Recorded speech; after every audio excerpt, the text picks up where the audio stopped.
we should be... Oh, well, I was talking about Sonic earlier, so the Sonic commercial is probably apropos. Bing You bong got bong Sonic? bing bong. Sonic, the restaurant. You can I get got drinks I got at a night. prime. It came up because of drinking some ocean water, and I said that the combination of lemon, lime, and coconut is actually quite good. It is. Yeah, coconut's great. It's also a great hydrator. Mm-hmm. Well, with that eldritch knowledge out in the open, welcome everybody to another episode of Gateway. We're back after so long. Beware, we'll teach you many nutritional informations. Are we That doing is that today? That is Yeah. correct. We could be doing that today, but you know what else we're doing today?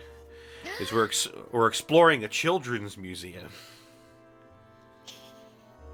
It is a place where magic happens. Look, this could be the Dunwich of the campaign. I don't know. What's Dunwich? There is a running quest line in Fallout that always is called like the Dunwich blank. In 4, it's called the Dunwich Borers, which is a mining company, and all of them have all of them are this like weird haunted quest line where you'll often run into ghosts or like psychic beings. It's just based like- off of the Dunwich Horror, which was a short Yeah. story done by H.P. Lovecraft. Yeah, I'm aware of the they're Dunwich always- horrors. Yeah, they're always like Lovecraftian in nature. Oh yes, the supernatural does in fact exist here, so Well, aliens Any- exist, so you know. anything could happen. Well, I mean, aliens exist in real life now, apparently. Yeah, amazing That's- how we've kind of glossed over that. Yeah, that's something I learned. I came home from vacation, and I'm like, hey guys, what's up? And it's like, aliens are real! I'm like, okay. Yeah! Yes, Yeah. just look on your face like, I'll deal with this next week. Aliens are real. Government admits it. Anyway, how you? I was going to go ahead and get some Mexican food, but did you just fucking say aliens are real? What? Yeah. Like, No, that's the thing. Yeah. I just have to live with that. So how are you, chat? Yeah, how are you? Hope you're doing well. We're back with another crazy episode of Gateway. We can go around the horn and introduce ourselves. Also, for those of you who are wondering, yes, Caitlin is still, in fact, gone. She will be returning to us sometime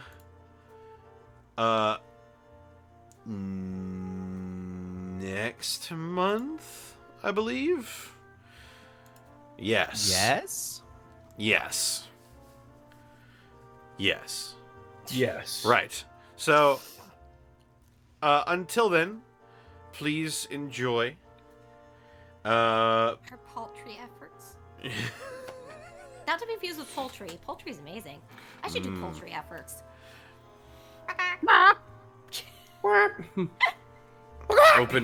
Open a restaurant called Poultry Offering. Sorry, continue. That's Bob Burgers as fuck. I love that. But yes, let's go around the horn and talk about what we're getting up to on our own. Lanny, where can they find you, and what are you up to? Still not used to going first. Hi, I'm Lanny. You can find me on the internet, Lanny Pator, everywhere. I'll be playing Pikmin tomorrow. Roll With Me is back on Monday. Hey! Should be. At least it should be. As far as I am Hey! presently aware, Roll With Me is back on Monday. We got a murder mystery. Come one, come all. Solve the murder mystery before Caitlin is Nara and a... I completely forgot the name of my tag team. Rakshasa? A Rakshasa hunt down everything. So, see what happens quickly. That's me. That'll be Monday at 5 o'clock Central Time, twitch.tv/LannyPator.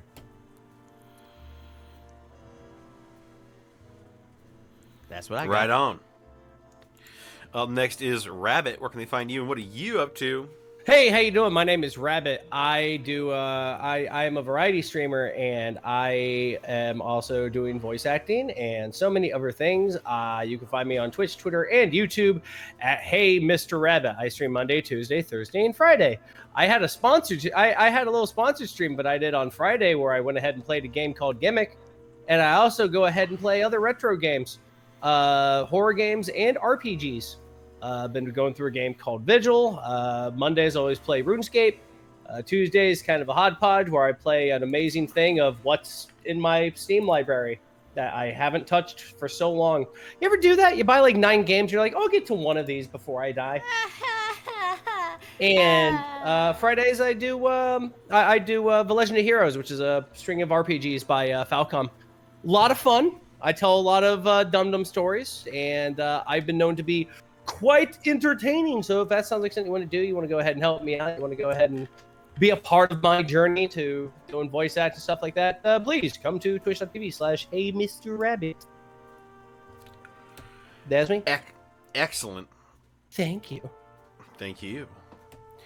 Aw. And Sarah, where can they find you, and what are you up to?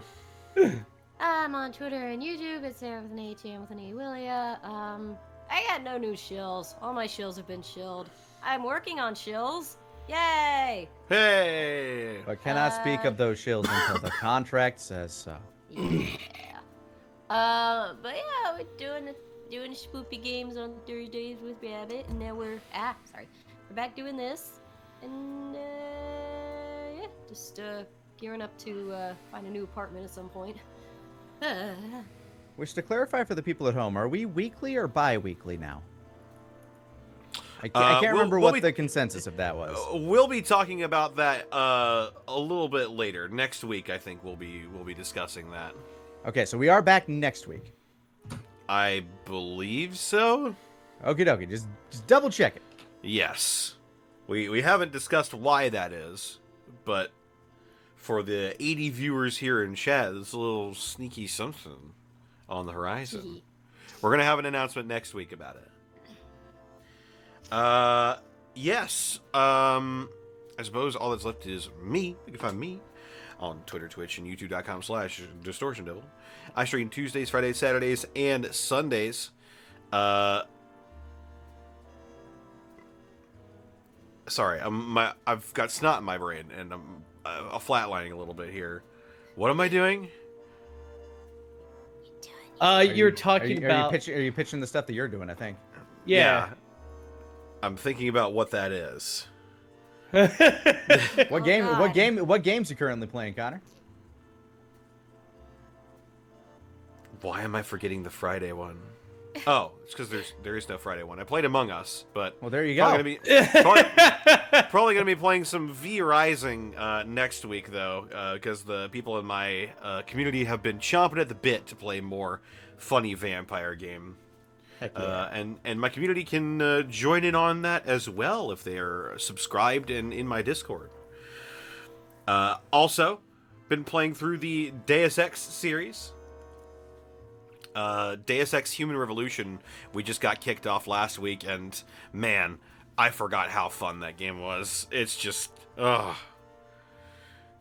so much fun, and so much better than the Fall. Boy howdy. Put that on the box art. Much better than the mobile game. Much better than Deus Ex The Fall. Mm-hmm.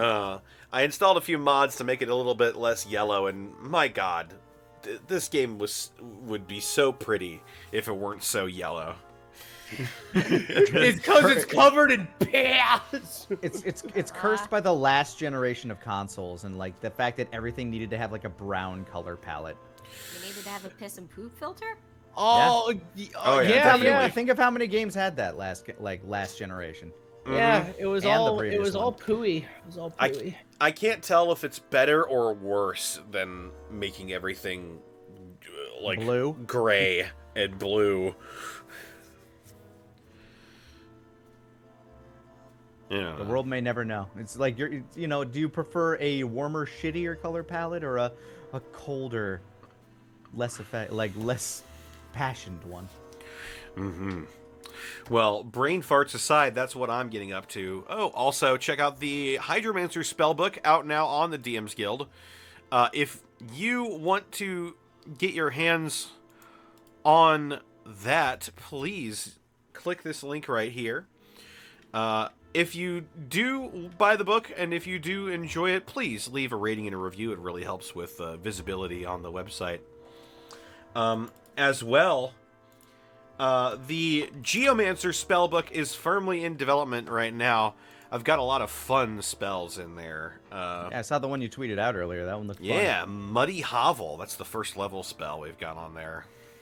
Did you see at the climate protest there was a somebody calling themselves the Mud Wizard there who was just walking through the mud and just shoving cops into it?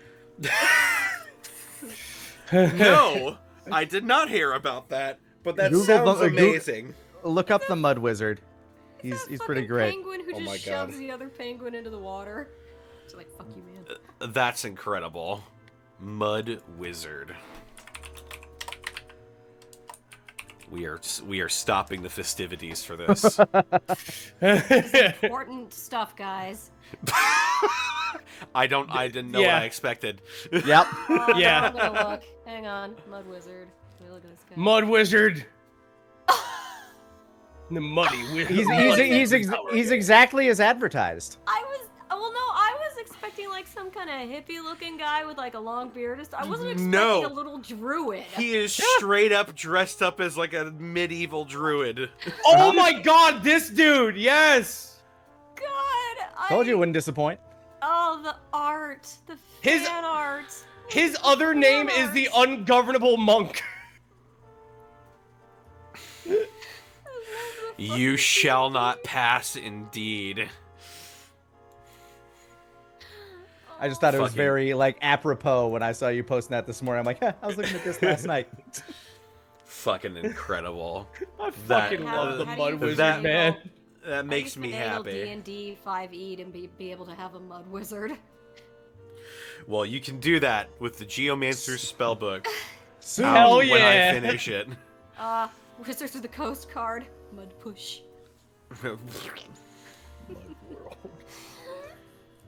Welcome to Mud World. Welcome to Mudphone. Yes. This episode was also brought to you in part by Die Hard Dice. Die Hard Dice. Die Hard Dice! Ah! Yes, that's the one. I'm Dice. sorry, I've been watching. Rabbit. I've been watching horror games. You got to get the jump scare in. You got to get the jump scare. Of course. Die Hard jump scare dice. Let me just flick the flecks of blood out of my headphones real quick. Die welcome. Hard Dice is your one-stop shop for dice and dice accessories. And if you head on over to dieharddice.com, you can use the code UNEXPECTABLES to save 10% on your order. Also pick up the Lies dice that are available now. Beautiful porcelain white and navy blue. Inking in that design right there. Lovely. Don't forget about the store. Yes, the store. We've got a spring up that we are going to be putting a new design in soon here. A couple of new designs, but one is imminent. Next week probably we'll be announcing it. Ooh. Yeah. New merch is on the way. Burp, burp. That's right. It's gonna be so good that it's gonna be lovingly forged for your enjoyment. Indeed. We also couldn't keep doing this week in, week out without bits and subs from wonderful viewers such as Sabarian. Thank you for the 10 months. Hey, hey. Shadow Nidhogg, thank you for the 14 months of Prime. Gotta go grab some water. Right on. Gotcha. Kane Time, thank you for the 39 months. Woohoo, catching it live. Mr. Insecure, thank you for the 500 bits. If something starts singing nursery rhymes, burn the house down and don't look back. Hey, right. IDC Witch, thank you for the 6 months. 6 months of Gateway, hopefully more. Enjoy your Nuka-Cola in the nuclear apocalypse. Constable Mutton, thank you for the 10 bits. Fallout 3 had the best Dunwich. Point Lookout is an underrated DLC. Fight me. I mean, you're wandering through the swamps fighting mutated hillbillies. What's not to love? You are the Mud Wizard. Oh my god. Just like the scrolls foretold. Oddly enough, you get lobotomized in more than one Fallout DLC.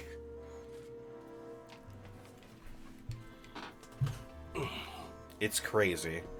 Dude, it's crazy out here. We are in it. Dusk Ninja Kenji, thank you for the 200 bits.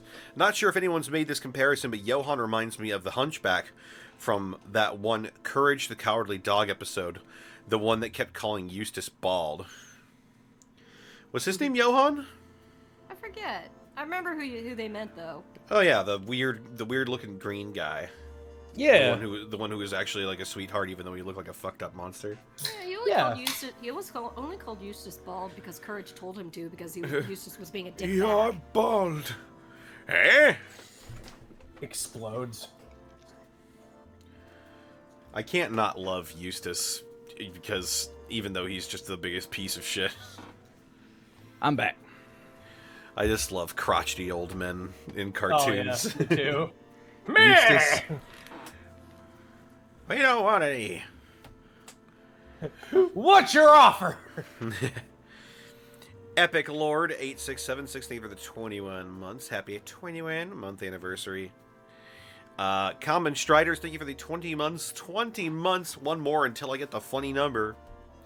Soothsayer, thank you for the 22 months. That's one more than the funny number. Solar Misfit, thank you for the 45 bits. Some bits and some good well wishes from Oklahoma. Oklahoma, we have what? Aw, come on, We have what? You have the play from, Yeah, they got the play. the 50s. Oklahoma, where the wind goes sweeping down the plain. That was the first play I ever acted in. Oklahoma. I Benny played a Boy. murderous arsonist. Ooh. Huh, don't remember that part. Judd Fry. Benny Boy, thank you for the 26 months and the 500 bits. Thank you so much. Dusk Ninja Kenji, thank you for the 100 bits. Rakshasa, oh no, I love and hate evil backwards hands Garfield. You know how you beat a Rakshasa? Well, then you should. Tell him to clap his hands. Well, you should tune in on Monday to see if they can. Soothsayer, thank you for the 100 bits. Per my Bostonian father, the proper pronunciation of Dunwich is Dunwich. The dun or the W is silent, much like most R's, unless it's at the end of soda to make soda. Soda. I need some soda. Or Miranda to make Miranda. Well, that's a common thing. It's an intrusive R between a word that ends with a vowel and a word that starts with a vowel. You hear it quite a bit in British accents. Intrusive Anyway. R's are like intrusive thoughts. They make me uncomfortable.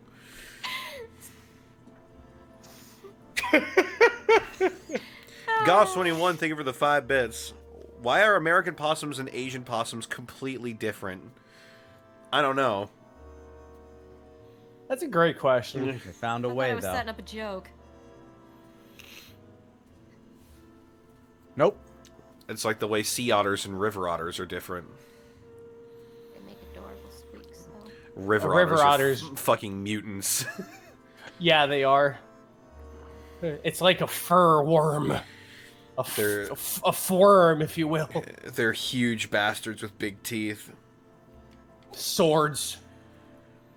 Dusk Ninja Kenji, thank you for the 100 bits. Just wanted to say I love you all, and thank you for being you.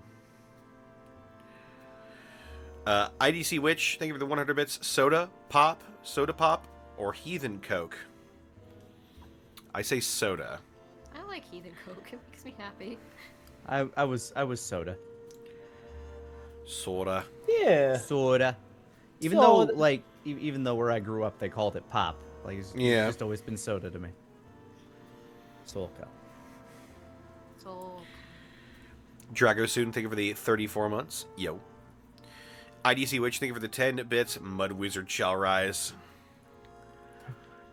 Money Common Wizard Strider- Power Gang. Common Striders, thank you for the 25 bits. Connor, I can't wait for the Geomancer book. I've been wanting to play an Earth Mage, and a lot of the 5e spells don't just have enough for me. There are a few in there, including the ones from Elemental Evil, but I wanted more. I want it all, and I want it now. If you want to be a big jerk, just get Move Earth. It's so funny. Just you're standing and you're going. Nope, you're in a hole now. What are you gonna do for your action? Oh, I know what I'm gonna do. You see that bandit? Yeah, I'm gonna prank him. Surprise, buddy! You're on a pillar. I've lowered you slightly. Hee hee. Dusk Ninja Kenji, thank you for the 100 bits. Aliens and Mud Wizards, life can be cool and weird sometimes, and I really appreciate it. Mm-hmm. Or you're too dead inside to appreciate it. Area 52.2. That's where the Mud Wizard was. Magic Ninjago, thank you for the 100 bits. Scree on Fridays with Navigator Midnight. Beware of cuteness. It's true. To this day, I still don't know where East is. That's fair. I need to pull up the compass rose sometimes myself. No, it's bad, dude. Because I'll be walking. He's like, I'll need you to go east. And I'm walking. I'll never forget it. He slammed his fist on his desk like a cacophony, and he went, "That is west." Big Boss Skullcracker, thank you for the 200 bits. Got some gets for you, boss. Great to have you back. Thanks, you get. Thanks, you big green palooka. And finally, Magic Ninjago, thank you for the 100 bits. But what if he's the Golden Rakshasa? Ooh, that would be wacky. That would be wacky. Holding a giant sword, but with crazy backwards hands. The only way to know is to tune in. Exactly. Just tune in on Monday. You'll find out. I don't know how they do anything with backwards hands. Because, does that mean, is the wrist aligned, also backwards? Or is it like a normal people wrist, but the hand itself is backwards? Well, it's a normal people, wrist, but the fingers bend the other way. Yeah, apparently they get used to it. There's art of a Rakshasa smoking a pipe, so apparently they're pretty. Yeah, used but to a pipe is the easy shit. I want to see one peel an orange. They get used to it. They're also mega magical, so they probably don't need to use their hands for most shit. No, that's how I'm gonna beat one. It's a demon, right? It's a demon. Yeah. We go ahead and pull it into like a deal. The devil fiddle thing, right? Here's how you beat it. You pull it into a duel, you throw it an orange, you say peel that. Well, a demon wouldn't agree to that duel. A devil would. Devils are about the laws. Oh. Then I'm going to beat him with the Mud Wizard. Yeah, I was going to say, a demon would just peel your flesh for the fun of it, just to hear you scream. Well, that's not very nice. He never watched Sesame Street. Challenge him to a game of Thumb War, and that's how you beat a Rakshasa. Ooh, there you go. Oh, because he'd have little baby strength. Hell yeah. Oh, I should switch myself. With that, what a doofus.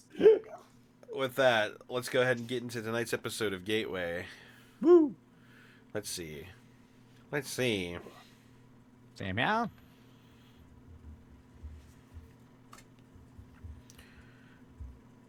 Oh, that's not the instrumental. Where is it? Sounded. There it is.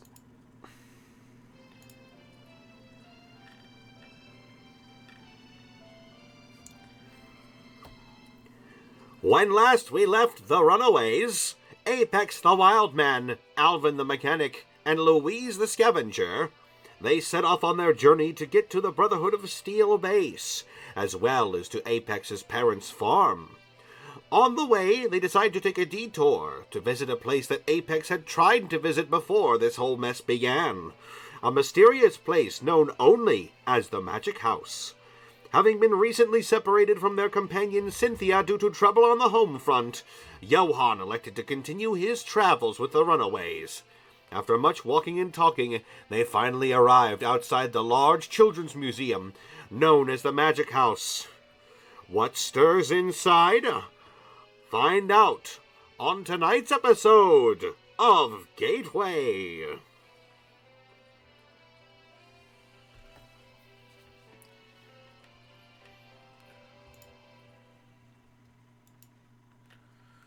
I wonder what wizard this place belonged to. Do we know what wizards are in this world? Probably not. Apex would, though. You tell me children's stories haven't made it to the future. Not a single book survived. Damn it. I know. There's Apex probably would not know. widely spread. Fair. But I know the Great Wizard, the King, was a big hit in Vegas, but that's about it. oh, come on. I've got some sounds in here. Where? I'll just use this. Fuck it.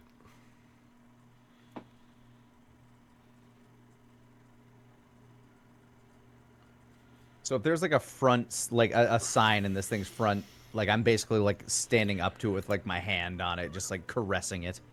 Oh, yeah. Like, wow, what an ancient, like this place is an ancient mystical tomb that we're about to go delving into. Full of secret mysteries of arts that I have no idea. You see a large gray building that probably once could have been described as a mansion. Now the ravages of time have worn down its majesty, but still standing before you, indicated by a faded red sign, is the Magic House. Maybe we can find the answer to our psychic problem in here. Glances at Apex. Glances at Alvin. Glances at Johann even. What is the, like, is magic something like, what is the extent of, like a normal person understanding a museum like this? In the apocalypse? Does it That's look like a a museum question. from the outside? It does. From the outside, it looks like it might have once been a home. Yeah, that's why I think it's an ancient home for an ancient being. Oh, it's one of those museums. I love those. Yeah, it was probably some. It was probably an old mansion from way back in the day that got repurposed into a museum. I mean, I don't know what it was like before the bombs fell. Probably a long shot, but I don't know. Since we know psychic stuff and whatnot, it's all about. Who knows? Apex might be onto something. Maybe people were like, "Come along, see the guy who can lift a Corvego with his mind or something." I don't know. It's all news to me. Is that what they do at a place like this? Louise is sort of like, okay. I have no idea. Maybe it might. There's only one way to find out. And I lift my hand off of the red sign out front, start making my way to the gate. See, I have the feeling this is like an Apex charge, so it's like just shrugging me like, all right, he's leading. Yeah, let's go ahead and let him call the show for right now. I'll put my hands in my speed suit and I'll just look around and just give a half look to Louise. I mean, could be something. House full of magic. Who knows? I'm always down to go look in places where I can repurpose things. After what I've been seeing recently the past couple weeks, I'm more than willing to believe that there is a magic house. So From up ahead. Yes, it's over here. I'm pointing at the door. Connor, speaking of which, if this is just the size of a normal house, like Oh, what it's is it not. looking like? It is definitely not the size of a normal house. This is. I'm looking at the street view of it. It's pretty big. It's like a Victorian mansion. Like, is this something that Johann can enter comfortably if he felt comfortable doing it?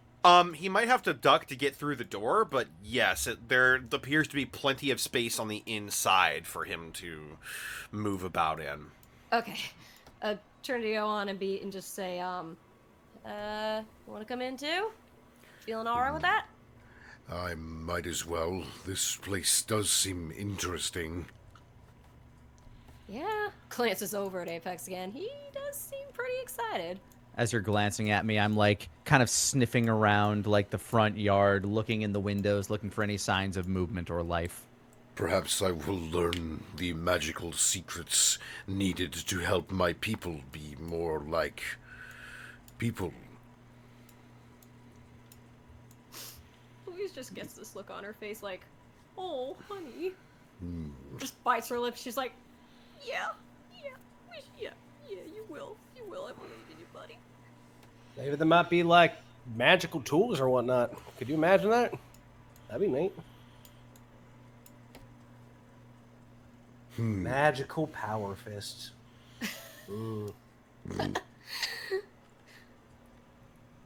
Louise just laughs and just like, come on, let's go. Oh yeah. Apex is gonna tear that door off its hinges if we don't catch up. He's just gonna bite through it. I'm being cautious. I'm checking to see if there's life around before I go forcing my way through the door. Tell me the truth. You'd gnaw the door off, wouldn't you? Just like start at the handle. Hey, Apex, come on! Don't ruin the brass. Don't worry, I got this. I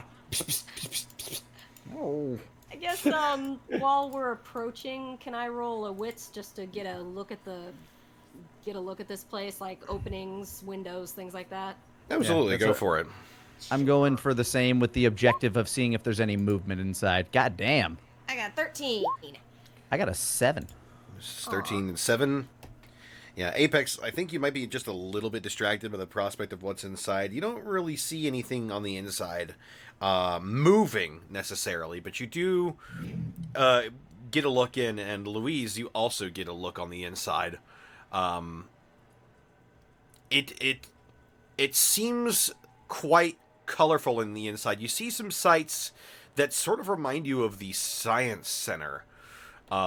You catch colorful glimpses of strange little devices that are strewn all throughout, and it looks quite big on the inside as well, just due to your large perception. Well, shrug. I'll just give the door handle a try, see if it happens to be opened. I'm not expecting it to, but... Oh yeah, as you try it, the door does in fact open to your touch. And Magically? Oh, okay. Like, yeah, Louise actually was not expecting that. She does the little shrug, and she's like, "Well," it's the look on her face, like, "I guess I'll try this," but I'm not. Like, she's already turning away, and she just holds her hand out to do the knob, and then it turns and opens. She's like, "Oh, huh. I guess it's open." Strange. yeah, the opens inside. The doors, the white double doors swing open to reveal a cream-colored interior, and this place is quite well lit, just due to the sheer fact that there are windows everywhere. It was quite easy for you guys to see inside, at least this foyer, very easily. You see what looks to be a front desk of sorts, with a wall behind it that has that's painted sort of a faded red color. It looks to be sort of might have been a front desk at one point for this museum. You see broken, cracked, and aged tiles beneath your feet. A large clock behind you indicated the time when it stopped, frozen there for centuries. Across the room, you see another set of windows that look out over a set of porches, as well as the parking lot. And it's here you can see the true vastness of the size of this building, as you can see it curls around even further than you saw at first. Okay. Damn, this is quite the setup. On your right, Louise, due to your observation roll, you do notice what looks to be an old map. Oh, sweet. Map. Goes over to that and gives it a gander. Okay, as you look over it, you discover... Do we get a map? Ah, it's a new map. Ooh. Okay. Wow, that map kind of looks creepy, actually.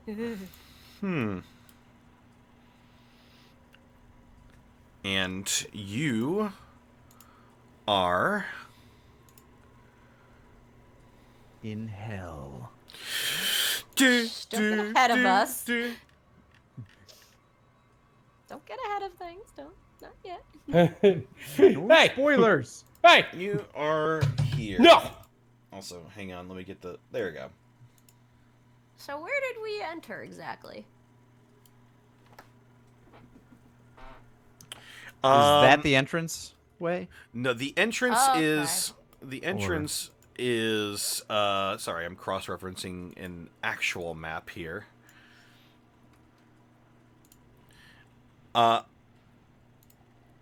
This is the main entrance. Ah, okay. Okay, gotcha. Oh. Well, there is a bit of ground to cover here. Do any of Apex, these... this is your rodeo. Yeah, I'm looking. I look at the map. Do any of these things have labels? Or is it all just like one unlabeled block of map? Oh, you do in fact see there are different names of exhibits.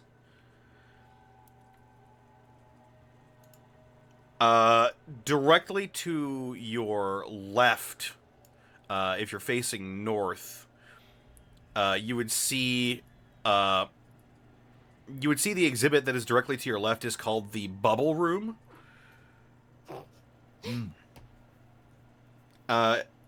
The exhibits to your right is called the Conservatory, and you notice that quite obviously that the museum is split into two separate wings, the red wing and the purple wing.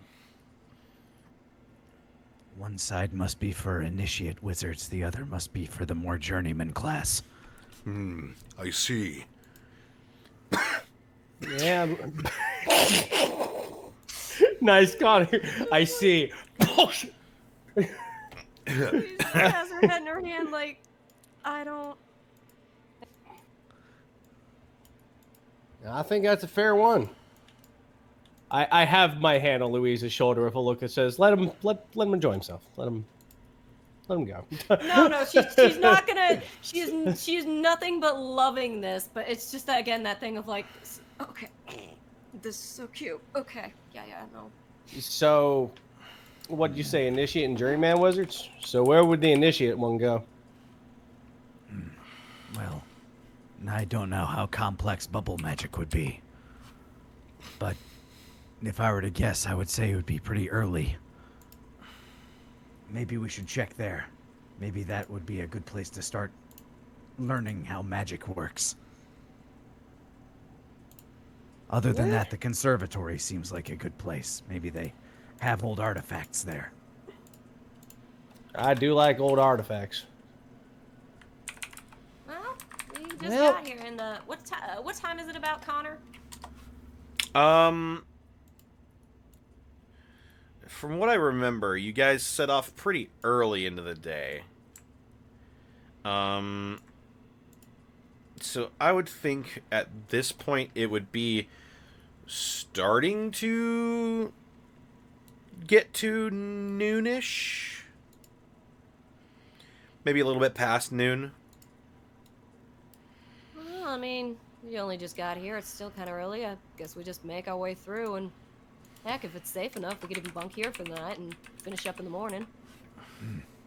Just Sounds be good to careful. me. You never know what might have been summoned in these hallowed halls.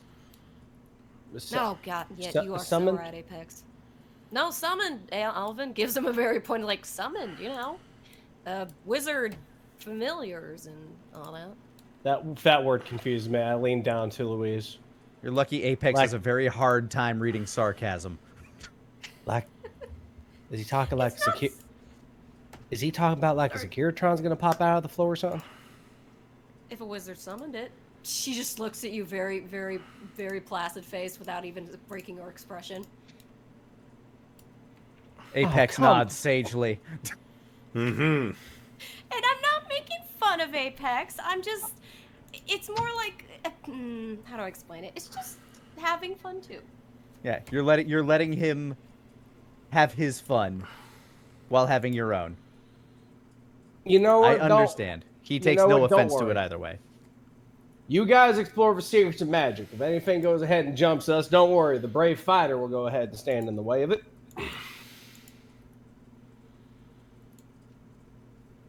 Alright, I guess lead on, Apex. Absolutely. start Let's discover heading- some magic. I start heading towards the bubble room. I just want a man All right. with a big top hat to come out, jump out, and yell at us. We stole can- fizzy lifting drinks. You lose. Good day, sir. You have control of the little arrow, so feel free to drag yourself towards there. All right. Yeah. Boop, As boop, boop, boop, boop, boop. as you begin walking through the halls of the magic house, you do begin to draw some comparisons to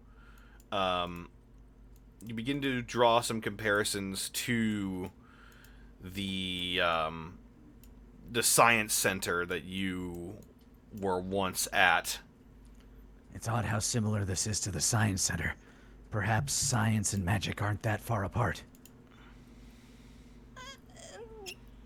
Yeah. Of course, they're both kind of places to, I guess, exhibit science and magic, so maybe that's why they're set up similarly?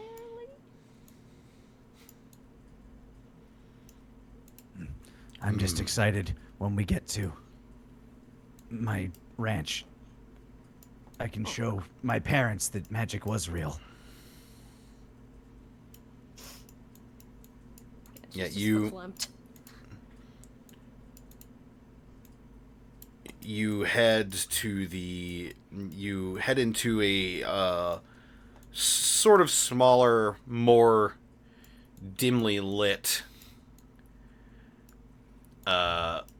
section of hallways that has actual carpeting on it that has just been filled with guck and mung and all sorts of different things from anything that might have come through here over the centuries.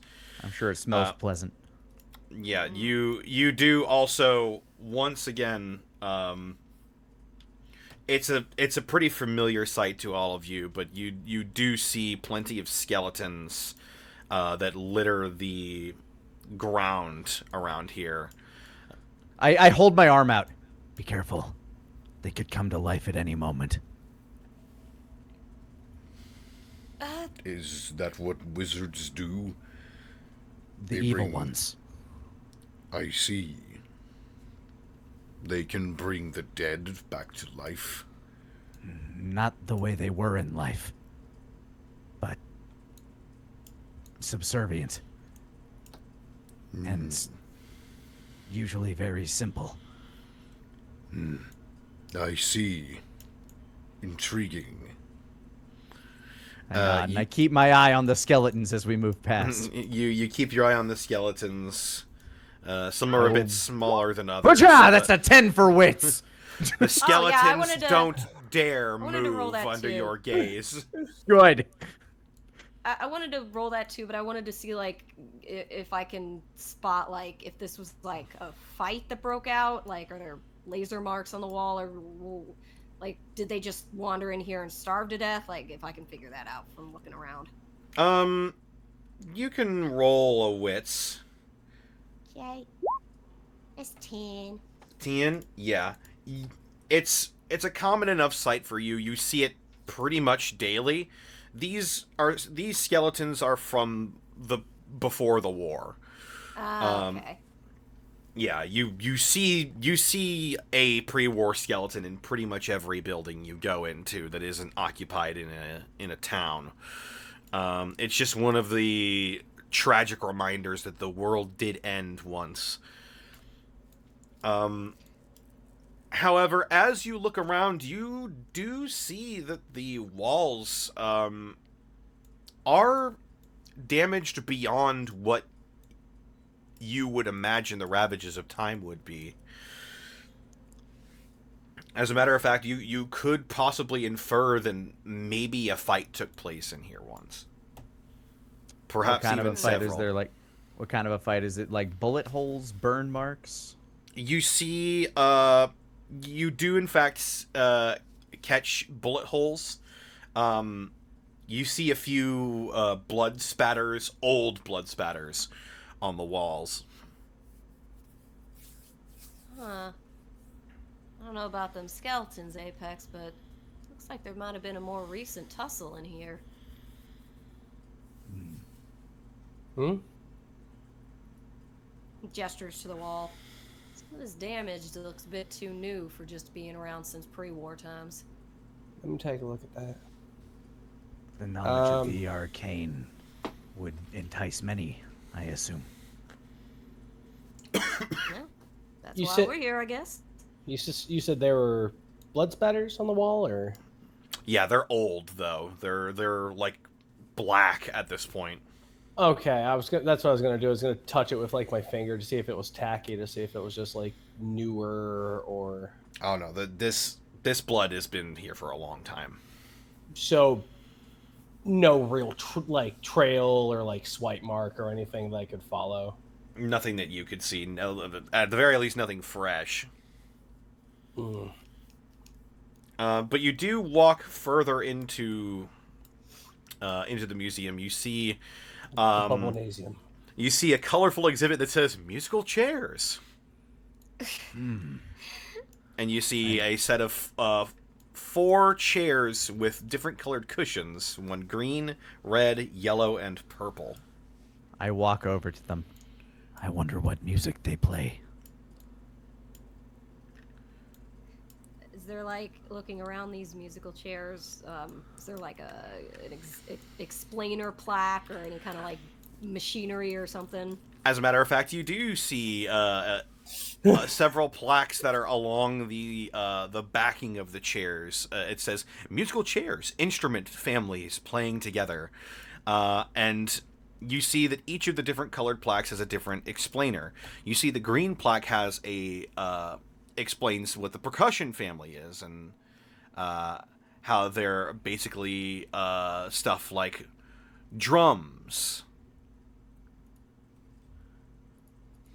Huh. I'm gonna try this just because I'm curious if it will work. So you said the plaque is on the chair itself? Yes. Louise, as she's reading this, will like sort of lean both of her hands on the seat of the chair as she's reading, kind of hunching down to get a closer look. As you press your hands onto the cushion, is that what you're doing? Yes. You press your hands onto the cushion. You all hear from around you. Apex jumps into a defensive position and immediately turns to the skeletons. What was that? My back is like flat up against Apex's back on the boxing position. Yeah, Louise immediately just jumps back with her hands up like, fuck, what did I do? What did I do? Was that me? What? Pauses. Sort of, after nothing happens for a few moments, she kind of thinks about it for a second. She gingerly puts a hand back on the seat and presses down again.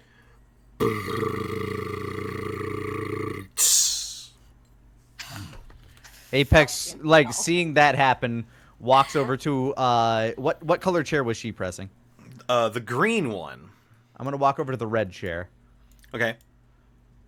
I'm gonna shove my hand into the seat. You push your hand against the red cushion and you hear, Ah, Okay, that startled me a little bit. Fun though. Yeah, that seemed. it seems they're still enchanted. Oh, what the hell? What colors are left, Connor? yellow and purple are left. I'll throw a hand on the purple one. Okay, you throw your hand on the purple one and it goes,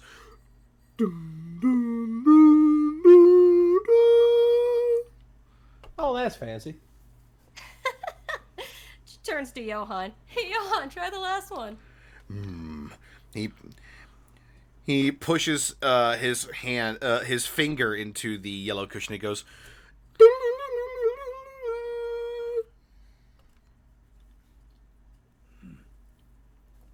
You think it could be a puzzle or something? No, I just think it's a curiosity. Oh, Or no, maybe it wait. is. Now, wait a minute, Apex. That might be worth... Let's all try something real quick. And, she says she puts her hand... She doesn't press, but she puts her hand on the seat. Okay, on count of 3... let's count down to 3, and on the count of 1, let's all do it at the same time, okay? Okay. Okay. 3, 2, 1. Let's push. and What as sound all does of you, all of it make? as all of you push down on the cushions at the same time, it plays a small little ditty for you all to hear that uses all 4 of the separate sections of the musical family: percussion, brass, woodwind, and strings. Apex smiles. Aw. Huh. That was pleasant. That was. Yeah, Huh. well, I guess it was just a little fun thing, but, yay. Solved the puzzle, yay. Suddenly blinks at, she's so, puzzle echoes in her head for a second. Ugh. Well, that one was more fun than the others anyway. If you Ugh. do not solve the puzzle, the skeletons will be quite cross. I don't want the skeletons to be cross at me. Perhaps the music appeases the skeletons. Maybe. Not even gonna question that. I mean, who can say? I mean, this place is wild. Clearly the mage who made these passed long ago. We only got started. I Can't guess let's be- keep going. Yeah, let's keep seeing what they left around. I move into the bubble room. Into the bubble room you go. Bubble room. What you see is somewhat of a bland-looking room, actually. You see sort of cream-colored walls that have various little exhibits on them. You see one that says, bubble cell. Put the tubing down in the bubble solution. How many sides do most bubble cells have? You see another, what looks to be almost like a chamber, an orange-lined chamber that someone looks like they could stand in. And there appears to be some sort of liquid solution in a circle around a small circular section that looks like someone could stand in. There's a little bit of rope that's connected to other bits of rope. The solution in the circle is still a liquid? Seems to be. Apex slowly creeps his way towards that, looks in at the liquid, and leans down to sniff it. You sniff it. It smells odd to you. It's almost pleasant smelling. There's a... I dip my finger in and put it to my tongue. Bitter, yucky, immediately. It does not taste good, whatever you just put. It's strange and chemically and really bitter. The vile potion in this canister is awful. Oh no. Louise sort of smiles as she says it. She's just, you ain't gonna turn it anything else, are you, Apex? I look at my hands. I shouldn't tease, but Make a strange roll. Okay. 2d6 plus nothing. Let's go. That's a 4. You're fine. Okay. Nothing is Not happening yet. to you. I turn. Not yet. Maybe all right. it holds a different purpose. I step through the threshold of this cylinder. Okay, you step through the threshold and you're standing in an open-faced box, surrounded by this sort of liquid trough around you. I have my hands kind of like X'd out to my side, like, looking around in wonder, like waiting for something to happen. As you wait, nothing happens. There must be an incantation or action needed. You do see there's a rope and a pulley in the box with you. Oh, I was gonna roll for that, but no, let's go. Perhaps. I start pulling on the rope. As you pull on the rope, as you're standing in the middle of this man-sized box, you see a ring, a white ring, slowly being lifted up as you pull down on the rope, and attached to it is this shimmering barrier. Okay, those looking at Bastion I've see the look of wonder that you would see if an arcane barrier has just erupted around me. I see one of these. I remember these now. Aw. These things were so cool when I was little. And as you pull it up to the very top of this box, this cylindrical barrier now surrounds you, Apex. I slowly reach out my hand to just kind of feel the wall in front of me. As you reach your hand out to feel the wall in front of you, your finger makes contact with it, and all at once it goes and dissolves. Oh, holy shit, that was kind of scary. Oh, it's very easily dispelled. Maybe this is the initiates section you said? Yeah, this is children's magic. But I look at my hands after pulling the rope. And I can do magic.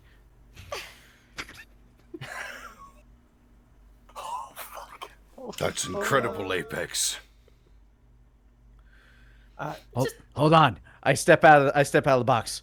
I point to Louise and Alvin. You try. She's not quite. Yeah, she sort of turned herself and she whimpers to Alvin. She's like, Alvin, help me. No, come on, it'll be fine. It'll be fine. Okay, I'm coming. Ooh. All I right, want to do a smarts roll because I doubt I've ever seen anything like this, but I kind of want to know how the fuck this is working on a mechanical standpoint. Go for it. That is a 10. Okay, so you've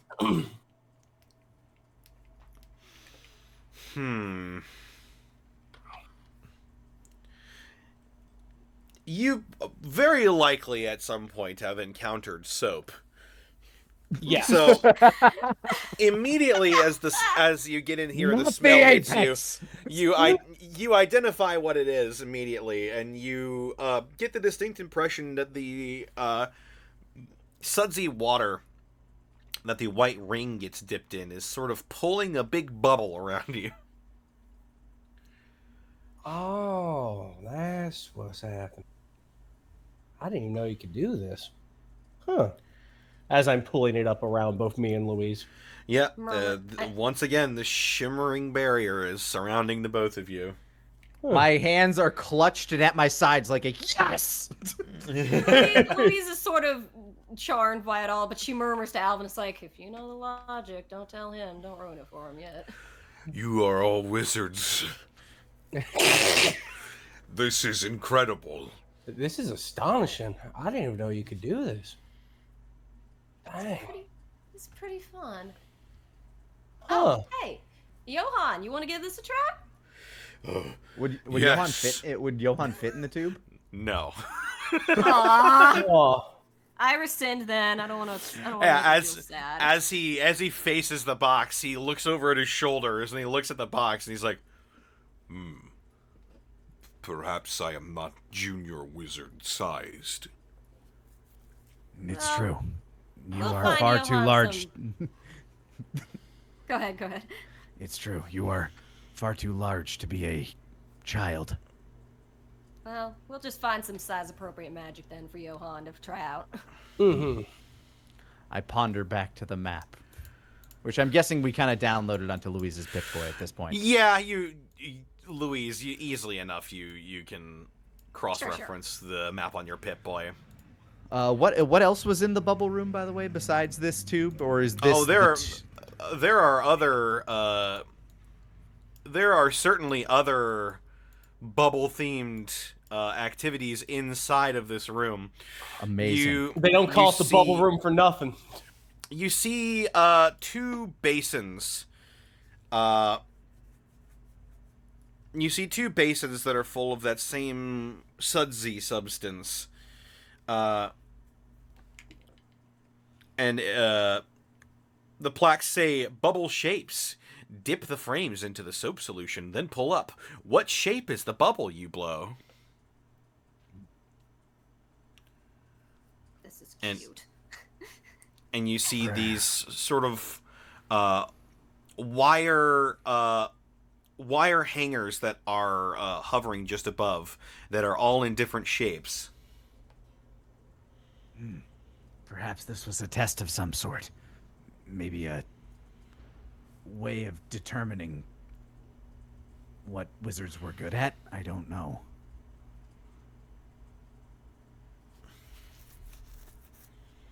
I grab a random shape. Okay. You grab a square. And as you pull it out of the basin, it shimmers with that same mystic light. I remember what the sign says. I blow.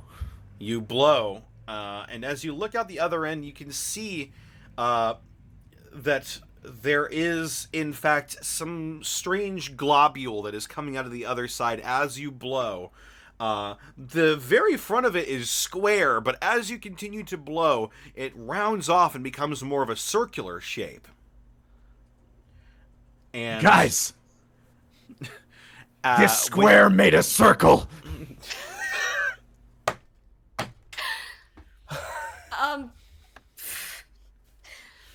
Well, if it's a test apex, maybe you gotta keep it a square. I turned a square into a circle. And floating in front of you all is Holy shit. an orb that floats slowly downwards. I hold out my hands trying to catch it. You hold out your hand, and easily enough it floats down into your hand, and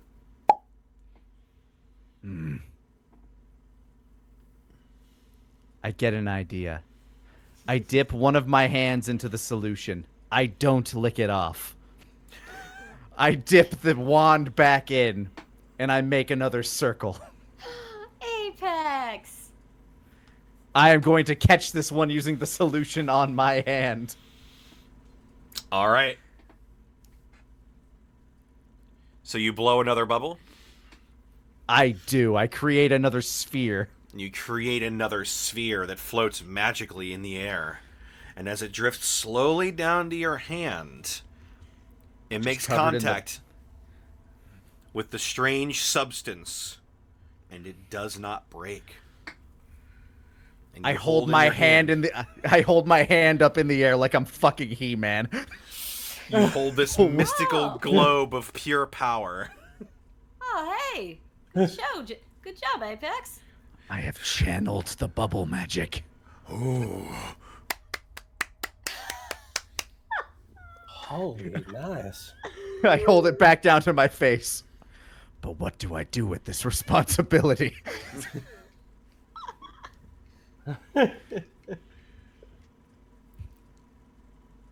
Well, I don't even. I'm just happy for you, Apex. His childlike wonder is growing.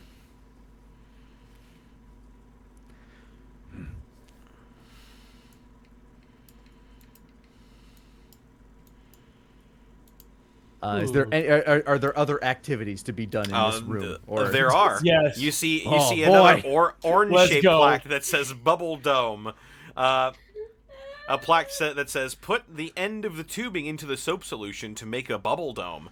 What happens if you tilt it left or right?" I don't know if bubble magic is going to help us with our problem, though. Perhaps we need to look elsewhere. I look at the bubble. I look at the orb in my hand. But we know we can channel it. I'd say you've thoroughly conquered bubble magic so far. It might help give someone the slip, I'll tell you that much. My eyes widen. You're right. I take out a half-drank bottle of Nuka-Cola, finish it off, and I fill it with the soapy solution. Okay. You have a sudsy potion. And I will cap it off with some... I don't know, whatever the hell I have to stop it. I have bottle caps. I'll just pop one of those over it. Hey, there you go. Refold it down. That'll work. That'll do it. That'll do it. If not, trust me, I got insert material X in my belt here. Adding soap potion to my... Oh my god, I love this place. Leans closer to Alvin and sort of just whispers, "I don't know if this is magic, but damn if he ain't enjoying himself." This is nice. We needed something like this. Yeah. Does Johan look like he's pretty much enjoying himself too? He's got a smile on his face. He's pretty content being in here. It's good. All right. Let's see. Looks at the there are map. lots So of- what is the new? Sorry, go ahead. Oh, yeah, you go ahead. I was gonna I say, chose what's- bubble magic. Well, I mean, if we just keep going, we're gonna hit most of these exhibits anyway. So what's the next exhibit up the line say? Next one down the hall. I'm just gonna put my map right here. Cross-reference.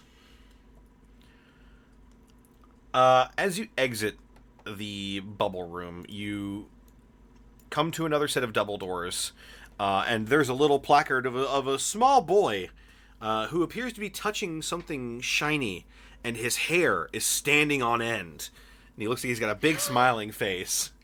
And Oh, it they got a says, "Have a working one." hair-raising experience upstairs on the 3rd floor." Oh man. Oh Hair-raising. man.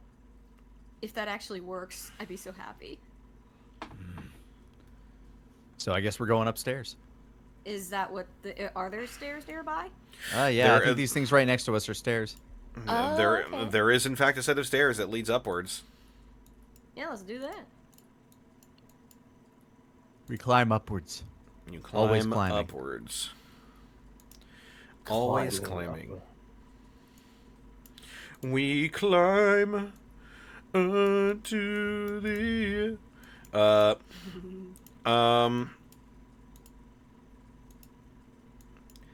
I'm just trying to cross-reference you on my map here.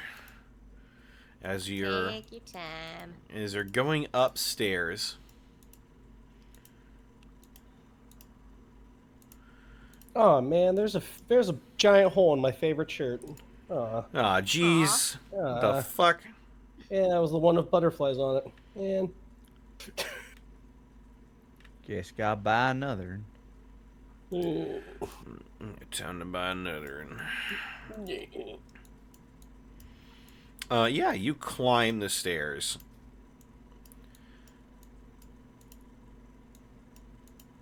And Yeah, we do. You sure do. Oh yeah, we do. You do. Oh yeah, we do. Hell yeah, brother. You climb the stairs. And why am I having such a hard time finding you guys? Good Oh question. no, where have we gone? Blug. We have entered the mystery spot.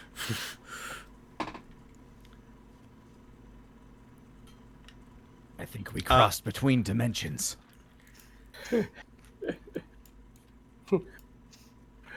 I'm in the world full of weird coders. Oh no, there's a big fella here with a giant beard. He keeps looking at me like, what the hell am I doing in here? Why did you get my house? I saw a weird guy. He had 2 rings. I don't know how they worked. They kept coming apart and then coming back together. Here you go. You climb the set of stairs, and it's pretty narrow. Johan has to like turn his body sideways in order to climb up. You also do see a slide that is in a closet that goes back down where you came from. Louise looks at that for a second, holds up a finger, and she's just like, "Excuse me a moment." She runs for the slide and dives down. Same, actually, same. Apex's eyes open wide. You both Alvin and Louise have disappeared down a porthole of some sort. I look to. I stick my head down. Does it look like it goes far? It goes down further than you can see just by sticking your head down. I look at Johan. He will not fit. Definitely I'm not. guessing. Absolutely Rabbit. not. Hey, Rabbit. Yes. Do you want to roll like wits or something or strength to see if we can avoid an awkward pile up at the bottom? Oh no, I'm gonna sleuth her out of the way. It's gonna be amazing. I'm gonna tuck and roll. I'm gonna look like something out of West of Loathing. Well, she's the one going first, is the thing. That is true. So you're like she's like you'll have to avoid her. So that's the conflict. Alright, I'm gonna roll strength to see if I can land with some dignity, and if not, then, well, I'll see what I want to do. Sure, roll Avoid my body. butt. Yeah, I'll roll body to see if I can gracefully exit. I'm gonna stay up top. Okay, that's a 10. Yeah, I'm gonna stay up top with Johan to make sure whatever Yes, sleuth roll. weird magical compulsion this thing had on you did not have the same effect on me. That's a 10. Yeah, she went hands first, but she sort of does a little tuck and roll and is just like, woo! That was fun. Yeah. Left slide, jump, graceful landing. Do you do the superhero landing? Yes. God, yes. Scoffs. Show off. Oh, come on. I love these things now a little. I hear them down there. I guess they're safe. We're How far fine, down- Don't worry about it. How far down are you? Are there any living wizards? We're just on the floor we were on. No wizards. Oh. I turn back down. I turn back to the stairs.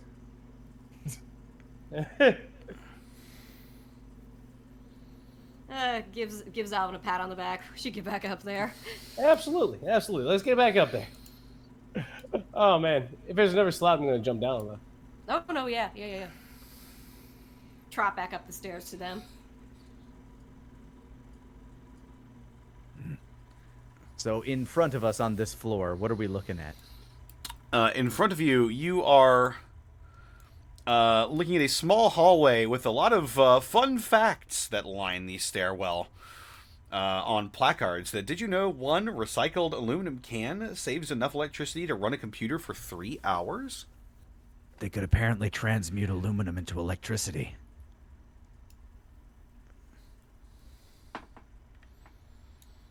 I thought you could only do that with nuclear components. These wizards were astonishing.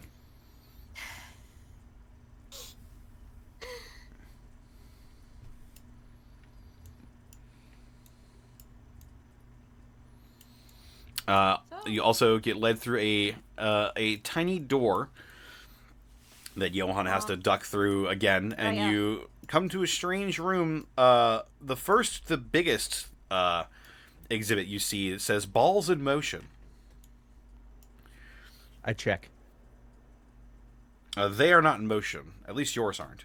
Okay. Yeah. Had to make sure that there wasn't some whimsical jest played on this place.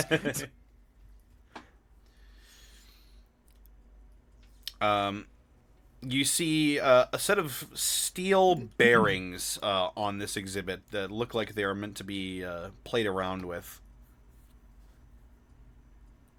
I go and play with the balls. You pick up the ball bearings, and they're just regular, polished, probably stainless steel bearings. The exhibit reads, "What happens when balls collide? Set several balls at the bottom of the curved track. Roll a ball into that group of balls. What happens when you roll 2 or more balls into the group? When a rolling ball collides with the rest of the balls, all of the energy and momentum is transferred to them. One ball colliding with the group causes the last ball in the row to go off the end of the 2 balls that will cause the rest to roll to the end."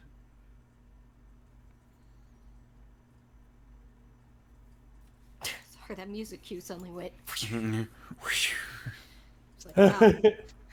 Serious stuff. I scratch my chin. It does appear to be a curved slope that you see here. I roll a ball down. Okay, you roll a ball down and it goes back and forth for a little bit and then slowly begins to slow down. I grab 2 more and then shove them down towards it. As the first ball comes to a stop, you roll the other balls down to the one that is still. The other 2 balls collide with the one that is standing still, and it and only it goes flying off in the other direction and then comes back down. And as the ball in the middle is struck by that ball, the other bearing on the opposite side goes up the opposite way. And it continues like that over and over. Clack, clack, clack, clack. Apex seems less mystified by this than he was the bubble.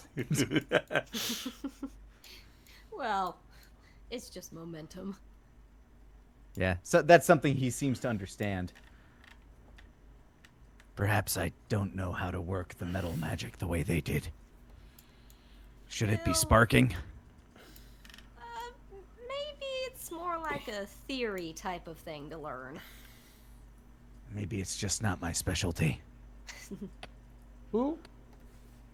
Oh. Huh. So one sphere hits that sphere, goes into that thing. It's... what did Oh. my mom call it? Or what did my dad call it? Newtonian physics. Yeah, we've kind of done this before back in the day. Remember back when we just got to know each other? Remember back at St. Luke's with the pharaohs, and you knocked that one ghoul into the 2 ghouls, but the ghoul in the back flew backwards. Yeah. Like even Louise looks like she gets it. Huh. Yeah, Johan that makes looks sense. Johan looks over to you, Apex. Your dad was a wizard? He was... and... No wonder you took to it so easily. There's a look of like almost sadness across my face. He said magic didn't exist. Maybe he was hiding it, or both of my parents told me that it wasn't real. Couldn't But magic just be science you don't understand? And that's what I tried to tell them. Hey, that's pretty smart. They didn't always understand my mind. That's parents for you sometimes. Well, I mean, I wouldn't know. Mine were gone so soon. Let's keep going. I'm sure we'll find something impressive to tell your parents about. Absolutely. I wanna Bastion roll nods. I want to roll to look around. Like, I want to roll to look around for that thing we saw on the poster downstairs, the electrifying, to have an electrifying time thing. Like, that's because that's what the poster sent us up here for. Like, I want to roll to find something that looks like that. Yeah, you see another. You see a. The hall goes into another set with more exhibits. As you look around, you don't necessarily see. You don't necessarily see the strange ball that kid was touching. But you do see a room full of another exhibit. You see the first thing you see when you come into the room is one that says air rockets. What makes the rocket blast off?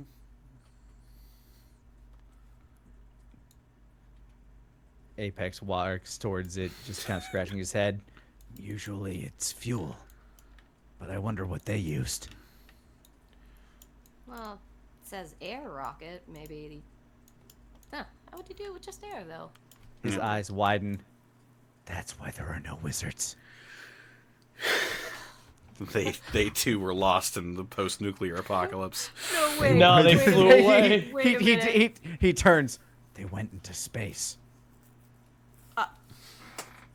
Oh, you're shit. thinking this loops right back into y'all alien thing. Well, maybe.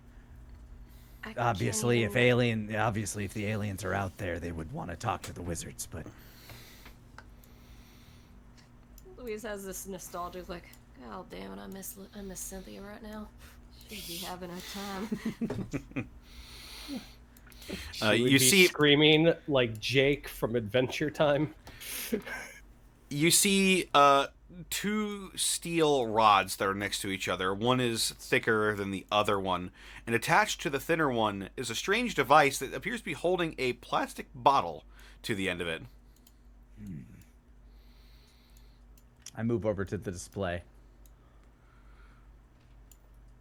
You move over to the display. It says, if the push of gas upwards against the inside of the rocket is greater than the pull of gravity downwards towards the rocket shoots itself upwards. This is the same principle that shoots fireworks into the sky, takes astronauts to the moon, and pushes space shuttles into orbit around the Earth. So they have been to space. Would we? Yeah, is that knowledge in this scenario that man has already gone to the moon and stuff? I actually don't remember if they went to the moon in Fallout. I feel like they should have. Yeah, I think they did. Yes. Either way, this tells me that the mages went to space. Space. That's true. wizards. Space wizards. This must be a smaller replica of what they used. Does it work? You see a big button. I pushed the button. You push the button, you hear a and you Everybody see down! Dive into the ground, and Louise just sits there like, okay. You hit the deck, and you see the plastic bottle slowly begin to expand from the inside, and as it does, it shoots off towards the other end of the steel rod that it's on, quick as a whip, and it makes contact with the other end of the exhibit and slowly starts drifting back towards its starting position. I stand back up. Well, guess that answers my question. I wonder how much wind they had to summon to get to space. Fair bit more than that, I'd say. Big smile on her face. I scratch my chin, and they would have had to have summoned enough to breathe while they were up there, too. Maybe they could create it. That's true. Wizards can probably make some wind of their own. Speaking of wind, you see another exhibit to the left of the air rockets, and Apex, this is the most incredible thing you've seen since you got here. You see blue orbs floating in the air above this strange trough. My eyes widen as I wander towards it, slack-jawed. You see these. You hear a low hum coming from this odd platform, and you see a set of about 5 floating orbs that are just suspended there without anything. I look at this platform. Is it within hopping distance? You're easily. It's the platform is attached to the floor, and you being an adult are easily like twice as tall as that. I'm a big boy. I first of all, I feel it because I hear a vibration, right? You do feel a gentle vibration coming from this device. I climb on top. You Whoa, climb Apex, on top. Be careful. You climb on top of it, and you feel sort of a gentle coolness on your bum. I wiggle it a little as I enjoy the sensation. Like a turtle. Yeah, just a little.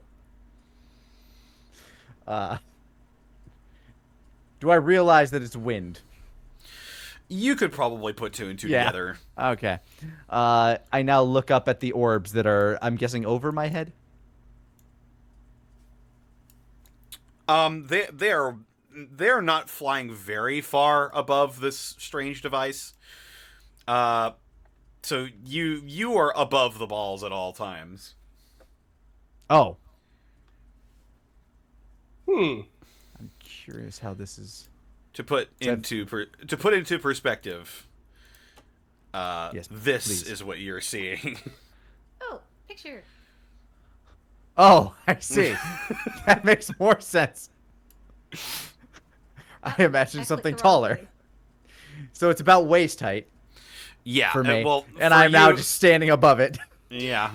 Okay, so I'm crouching down and looking at the balls that are floating above the tubes. Sure. I put my hand under one of them. As you put your hand under one of them, it drops out of the air and sort of rolls into this cylindrical basin. I'd catch it. You catch it instead. Yeah. I feel it. Is there any like mystical power resonating from the sphere? Yeah, other than it feeling a little bit cool to the touch, it feels a bit plasticky. Mundane. This must have been for displays. I remove it and I start looking into the tube that's blowing out the air. Your eye gets a little dry as you feel the small jet of air that is rushing up out of this hole that is in this device.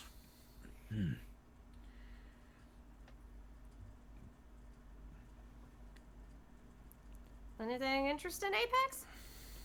See anything up there, buddy? It unclear if this thing is producing its own air via technology or magic. But I don't think this is the answer we're looking for either. And I step down off of the child's play toy.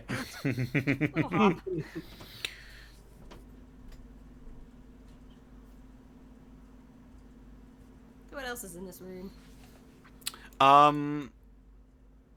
You do see the another poster of the child with the hair frizzed all out next to a door on the other end of this room. Yeah, it's this one again. She tries the door. The door opens without much effort, and you see a display that says Van de Graaff Electrostatic Generator, a hair-raising experience. Maybe this is how they turn aluminum into electricity. Interesting. Is it working? What do we see? Yeah, what do we see going on? You see just a starkly small room that was probably an attic of some sort at one point, painted just the worst baby blue throughout the entirety of the room. You see posters that say photos $3.50 and a placard with a yellow exclamation point that says, attention, people with pacemakers or electronic prosthetic devices should stay 6 feet away from the generator. And at the end of the room, you see what looks to be a plastic tube with a few wires inside of it that ends with sort of a mushroom shape to it and a big metal dome. This must have been an artifact of great power. To keep it locked away in such a garish location. Wow. Of course, there's that little voice in Louise's head going, shiny. She'll walk forward and sort of give the metal part of it a little poke with her finger, and when nothing happens, she's just like, all right. Puts her hand on it, flat palm. Feel anything on that? You do not feel anything from it.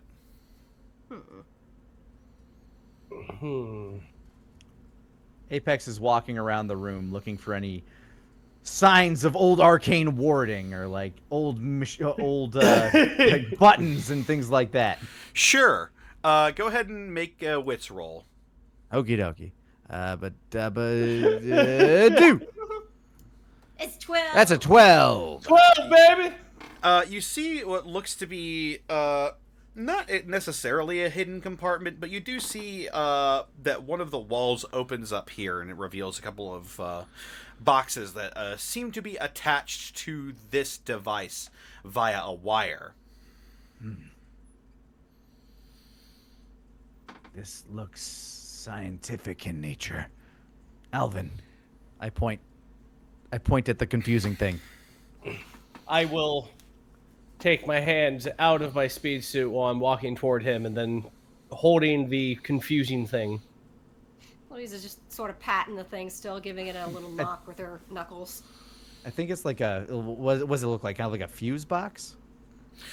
It's just a the box has a few places where you could plug stuff into it. It's got a small thing like it's got a small display, a very simple display, like a calculator, about outputting wattages and ampules and stuff like that. I'm gonna look around on my left and right. Is there anything close at hand for this particular box? What do you mean by that? Well, you said that this was a box to go ahead and put fuses and whatnot in. I'm looking at my left and right to see if there's anything to put into it. Well, it's connected currently to the strange mushroom-shaped metal thing in the middle of the room. Oh, okay. Okay, thank you for painting the picture. Now I know what I'm working with here. All right. Does anything look like it's been removed recently, or is there a fuse that looks corroded, or... It doesn't appear to be. Make a smarts roll. Gotcha, buddy. 9. You look it over, and you check to make sure everything is in working order, see if it was messed with recently. Doesn't appear to have been messed with recently, but you do determine that this device is, in fact, in working order. Just doesn't appear to be on at the moment. This thing's working order. It's just not on right now at the moment. Looking through it, is there, does it look like there's a switch on the side or a button I might be able to hit to turn on? Yeah, there is a power switch that's sort of like the one that you flick upwards. All right. I'm gonna go ahead and just look backwards at the mushroom-shaped object. Get away from that right now. I'm gonna go ahead and see what happens if I do this. Oh, yeah, okay. Louise will back up a little bit. And I will flick the switch. You flick the switch, and immediately you all feel a strange tingle in this room as you hear this device come back to life with a roar and a hum. This must be it. An artifact of great power. I reach towards it. You reach towards it. You feel the potential energy going towards your fingertips. Do you touch it? I Do you close my embrace eyes. I close my eyes and slap my slap my hand onto it. You slap your hand onto the circular metal half circle, and all of you see slowly raising the large sort of mane-like cloak that Apex made from his own hair begin to stand on end. It is just the massive, frizziest hair. I take a step back and As I look Apex, to Louise like, feel I don't the know what power. this is. I feel the power flowing through me. I can feel it. I feel the power. Apex, your hair. Apex, it's working. Your hair's floating, buddy. Does it get stronger? Can it go higher? I can take more. Well, let's not maybe. I casually look over at the box. Great question. Is there an ampule? It's possible. I look at don't Alvin. think I that's- can take it.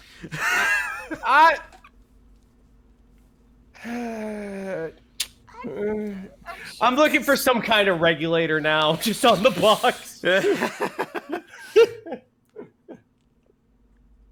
Because now Apex, because Alvin's just like, oh, that's cute. That's a nice thing. I know what that is. I What the basically fuck is this? I basically look like Gon when he gives up. My hair's just like Oh, yeah. twirling upwards. You're not sure if this device has a built-in safety on it. So you're unsure if turning it up would be a necessarily good idea, but you certainly can. I don't think however, there's this. All right, you go. no, you go. All right. I don't think there's any kind of safety or whatnot on this. Or are you sure? We need all the power we can get to defeat what we need to defeat. I look down at this thing, my eyes glittering with avarice. You see your reflection mirrored in the spherical metal dome, sort of warped and surrounded by your frizzed hair.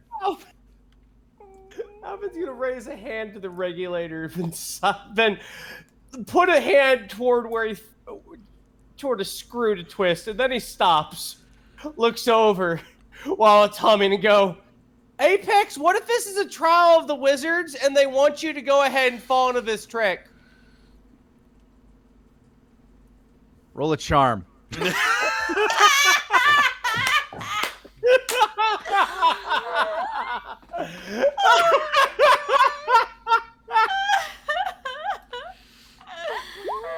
10. Damn. He's got a point. I look up, I look down. But the power is right here.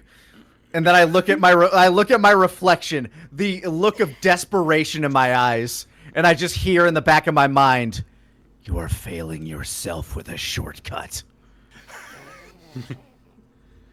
I take my hands off it and my hair begins to slowly droop down. Oh yeah. As your hair, Flick the switch. as you feel the energy beginning to leave your body as your furry mantle clings back down against you, no longer held aloft by the electric energy. You all hear, "Someone is up there!" And that's where we're going to take a break. Oh shit! Woo! Oh no, I've summoned mutants. It's like, wait, Kirk, what the fuck are you doing here? We got lost! Damn it. We got lost in the sauce. What is the sauce to you guys? Blood! Oh no, you know what? Just ask a stupid question. I'm gonna hit the bathroom. real quick. Good old super mutant bolognese.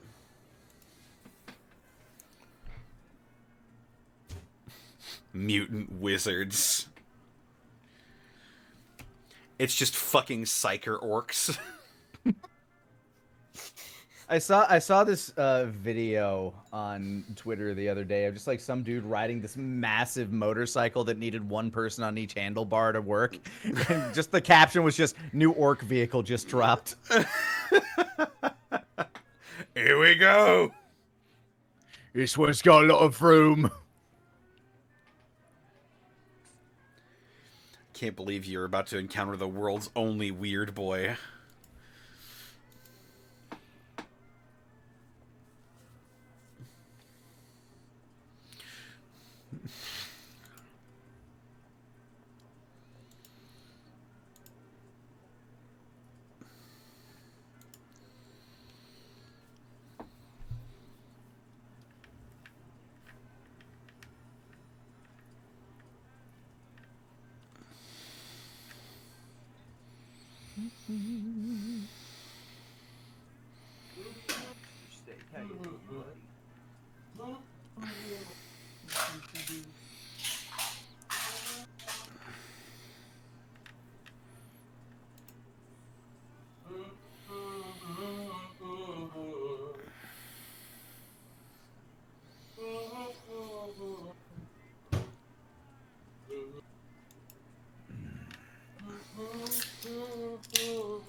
Hi, chat.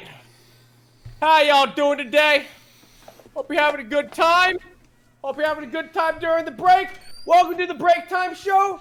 To go ahead and join us first at the table, we have a Candle. Candle, introduce yourself. Hi, I'm a candle. Holy shit, a talking candle. That was scary. You had to throw that away. Our next guest, Lanny. Lanny, hey, how you doing? I'm doing all right. How you doing, Rabbit? No, I ain't too bad. I ain't too bad. Been dealing with a lot of like body, neck pain, and respiratory coughing lately. That sounds less than fun. It's not. I have been so nettled and anxious because like I have the energy to wake up, do a show, go to sleep, and then just if I'm not doing anything, basically be bedridden most of the day until my body turns over. Like Yeah. It's rough. It's real bad. But let's go ahead and get away from that right now because we're entertaining. We're having a fun show. We got the infamous Ford, who's it's birthday. It's their birthday today. We love that for them. We love that for them.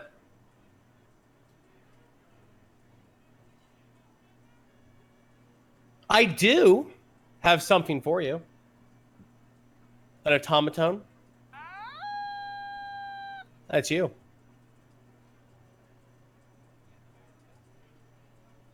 Indeed.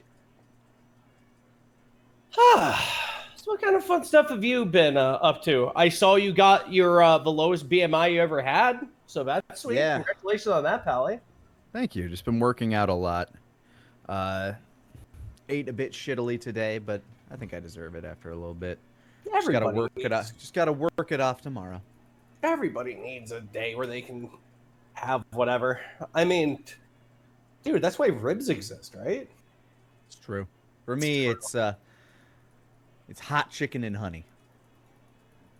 Oh, Yeah, hot Mr. chicken Steak, and you love it honey. too. Damn, that sounds real good, actually.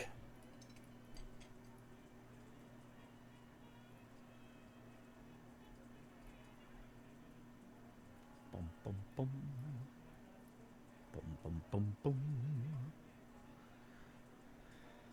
Yeah, not a whole lot other than that. Working on some on-camera stuff for TFS, trying to produce a few things. Alright. Just get stuff rolling. Hello, y'all. Ugh. Gotta have one of these Larry and Lenny's cookies. Kooky. Been munching on that a little bit.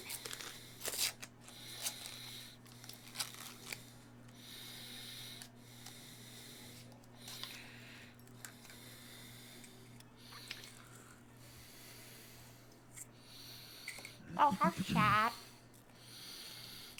Hello.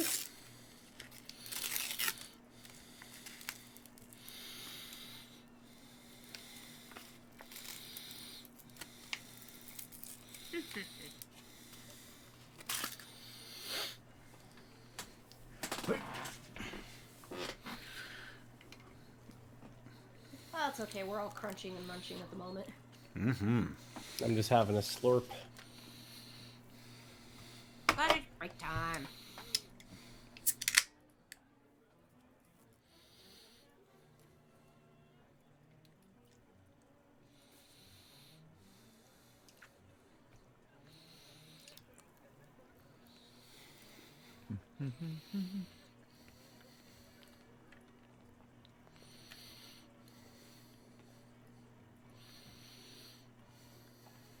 Bum, bum, ba-dum, bum. Oh, what's up, Mr. Steak? How you doing, buddy? And a pupper? Yeah. Coming to say hi. Yeah, he's a sweet boy. Sweet boy. Yes, you are. He's a good doggy. It's you. Yeah, you. Alright, see you, buddy. Sometimes he just comes in for a few pets and then he's off to go take a nap or terrorize the cats. I don't know. I'm not his boss. I only own him. He sounds easily pleased. He's very easily pleased. I love him. He's a sweet boy. He's a dog. Dogs are all He is easily dog. pleased. Not necessarily. Yeah. Some small dogs are really fucking needy. Mm-hmm. Well, that's because they're closer to Hal. I still Yeah. like Italian greyhounds, though. It's like a greyhound pissed off a wizard, and the wizard went tiny, and just like it's like a little muppet. I love it. A dog sat make you for, like, teensy. a dog sat for a French bulldog once, and I swear to God, that thing would not give me an inch of space. I was like, please, sir, I need you to, like, not be right over my computer drooling. It's like, it just stared at me the whole night, like 5 feet, like 5 inches away from my face. It's like, yeah, this really demonstrates how I am a cat person, because I need the cat. I need to be the needier one in this relationship. Oh my god, my cats are super needy. Like as soon as I walk into a room, Sal or Selena will just go. Especially Sal. Selena, it's mostly like when I'm in the shower. She will jump to the highest point in my bathroom and just yell at me from there. Like, what are you doing? Hey! Hey, Love me! you doing stuff in there? You doing stuff alive? without me? Do you Cat's need just me like- to go get help? Cat's just like, I want! What do you want? I want! What? I desire. Father, I crave. Father, I choose violence. Oh, speaking of, hi, Sal. Yeah, I was just talking about you. How dare No, you? it wasn't. No, it wasn't flattering. I wish I could have pets. I miss having a kitty around. I still to this day sometimes think I see movement out of the corner of my eye, like there's a furry creature. Aw. Oh, that's just the dementia. Yeah, what? What? Huh? Oh? Wake up, Sarah. I don't want to have breakfast Well. yet. Wake up, Sarah.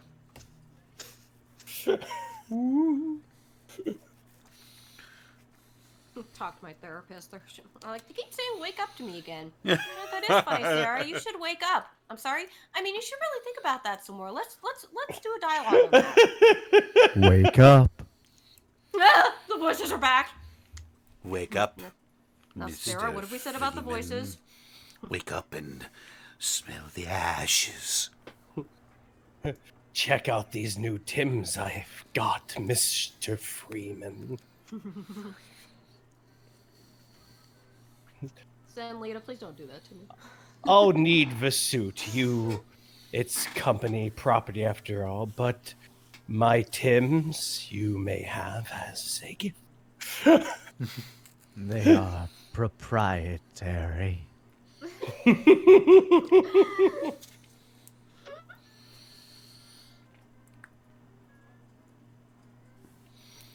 Well, if we're ready, do we want to get back into tonight's episode? Oh, yeah, of Gateway? Time to Mean. time to fight the wizard super mutants. The Wizard. The chat is being Oh, mean. Wizard. The wizard. I don't appreciate Duh. this stuff, chat. I don't. Goodbye. I'm leaving. leaving. What? Chat, set my wake up call for 8 a.m.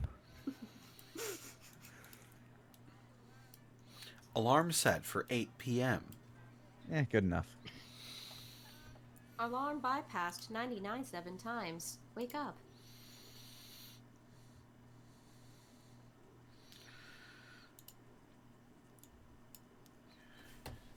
So you are greeted by the hum of this electronic device in the middle of the room and the silence, or the droning noise is broken by, I hear someone up there. Immediately looked at- turn.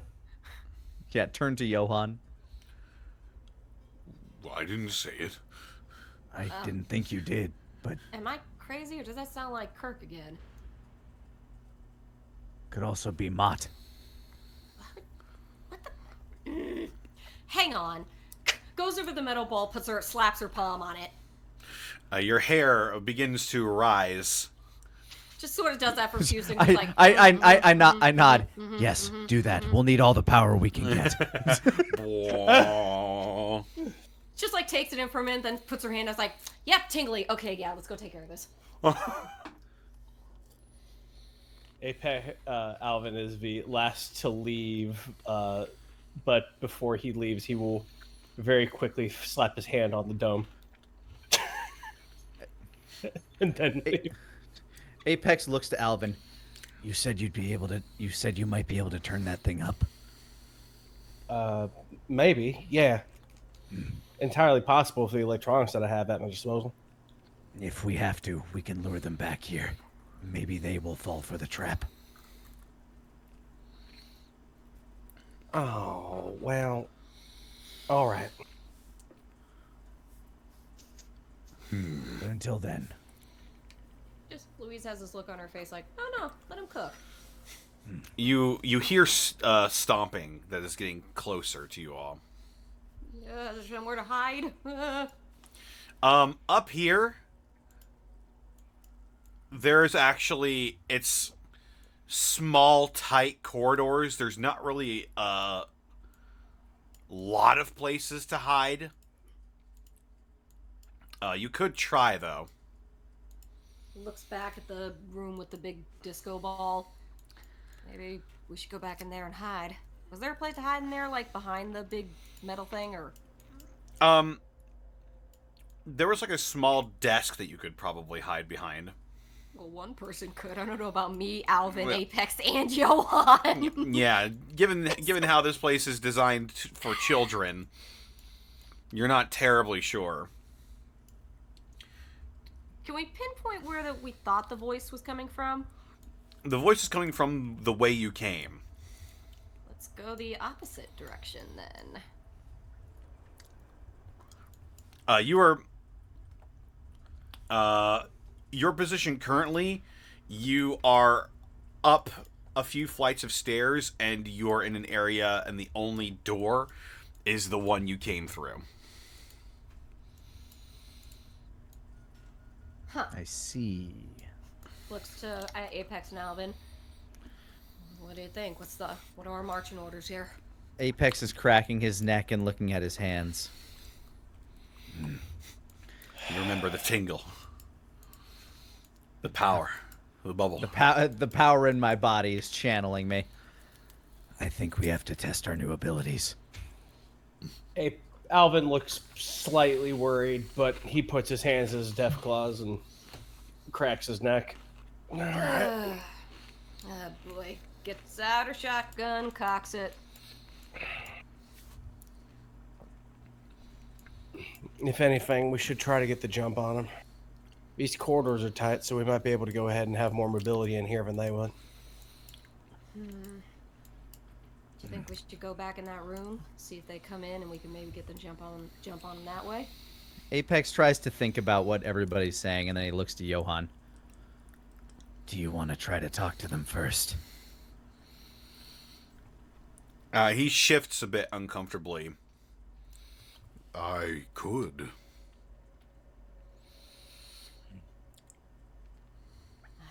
If you feel okay with that, Johan. I always like to hold out an olive branch before it all goes to hell. If there's a way we can get out of this without bloodshed, I would prefer that. Same. Apex hunkers down and then nods to Johan. We'll be ready if they decide otherwise. Very well. Stay safe, Johan. I will try. And Johan will proceed to tromp over to the stairwell you guys came from and go down. You hear him say, I'm sorry to have intruded. If this is your home,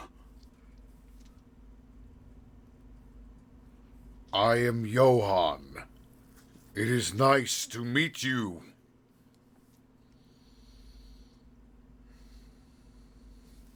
and there's a bit of a silence.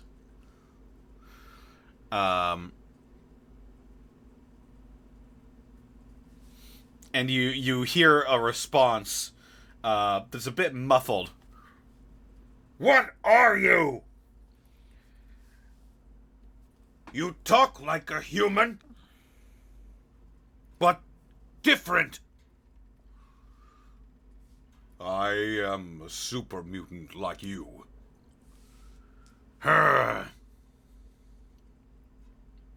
Prove it! Come down here! And before he does, Johan will look off into the room towards the rest of you briefly, and then he will slowly begin making his way downstairs and out of sight. Apex will sneak over.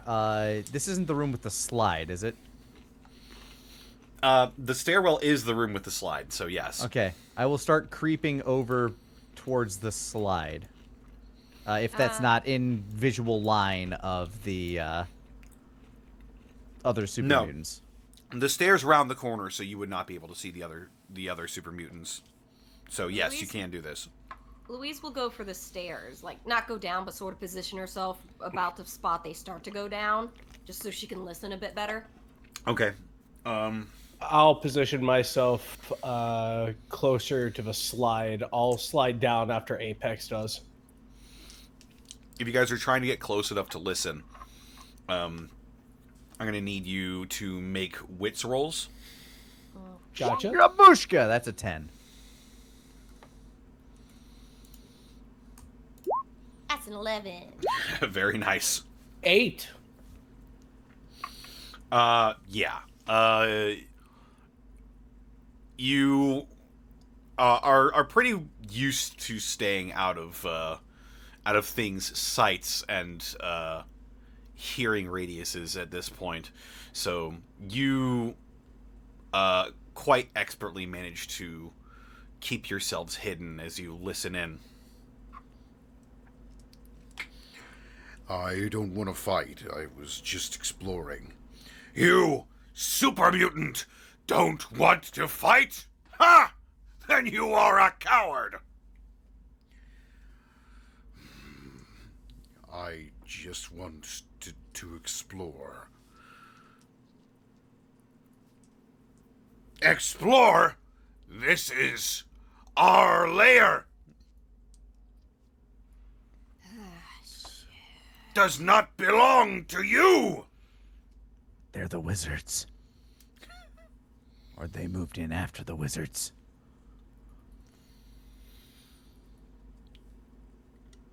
Do you have a leader? Yes. Do you want to join us, coward?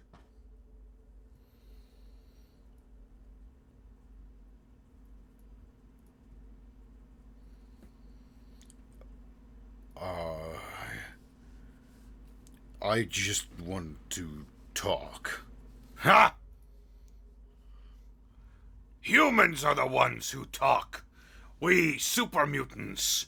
We prove ourselves.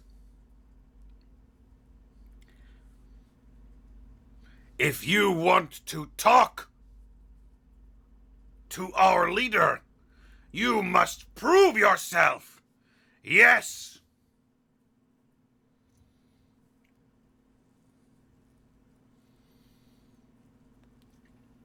Louise looks to Apex and Alvin, just sort of like, not liking how this is going.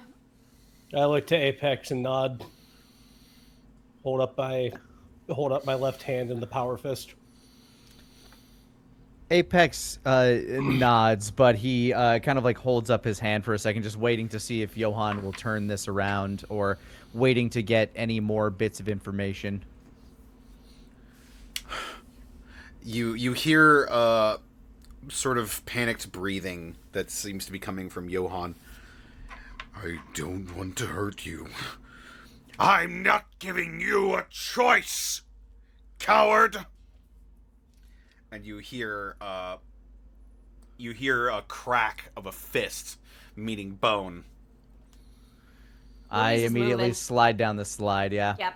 Louise Right is after. going down those stairs. Shotgun leveled. I'm sliding down the slide and attacking the first. I will be at kind of like ankle level. If I come out behind something, I am cutting the Achilles tendon with my death claw. I am leaving over Apex into a flying fist into the first thing I see. Absolutely. I may have repeated the mistake I made when trying to get to the upper level of this map, so let me get back to the lower level. No problem. It'll be far easier. There's more information on the lower level than there is Guys, in the upper. if you want to let Louise do what she's going to do first, she can provide a slight distraction for a moment. Do what you gotta do. Yeah, do what you gotta do. Louise will basically round that corner. And what does Louise see? As you round the corner, you see a super mutant that's just a little bit shorter than Johan, that has bloodied knuckles and is wearing slapdash leather armor, reeling his hand back to go for another punch, and you see Johan with it looks like his hands were raised up in sort of a I'm unarmed fashion, slowly beginning to lower down to his waist. Audibly cocks her shotgun and says, "You back up the fuck off of him right the fuck now."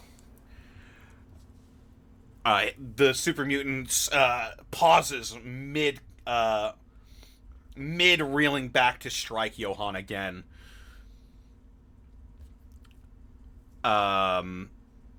Hears you say that, and Apex, you're sliding down the slide, you said? I'm sliding down the slide and slicing at the Achilles tendon of the first super mutant that's in front of me. That's not Johann, obviously. Well, unfortunately, just due to the angle of the slide and where this is all taking place, when you come out of the bottom of the slide, the only super mutant you see is Johann. It appears that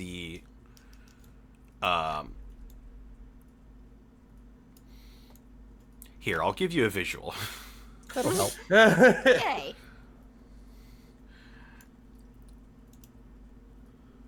Right, so Louise would be coming down this stairwell. You see the little room with the different colored lighting that's right to the side of the stairwell. Yes. Right next to the sign. It's like a small little closet next to the sign with a kid with a hair standing up. Mm-hmm. Okay, so that little area there, that's where the slide Apex pops comes out, yes. Doesn't tuck And and then- roll, just Oh, well. slams into the banister. Then while each of them are looking at Louise, I'm going to just dive out and like Wolverine stab into their like hip joint area. Right on. The super mutant looks at you, Louise, looks down at Apex and grins and says, "Finally!" Oh no.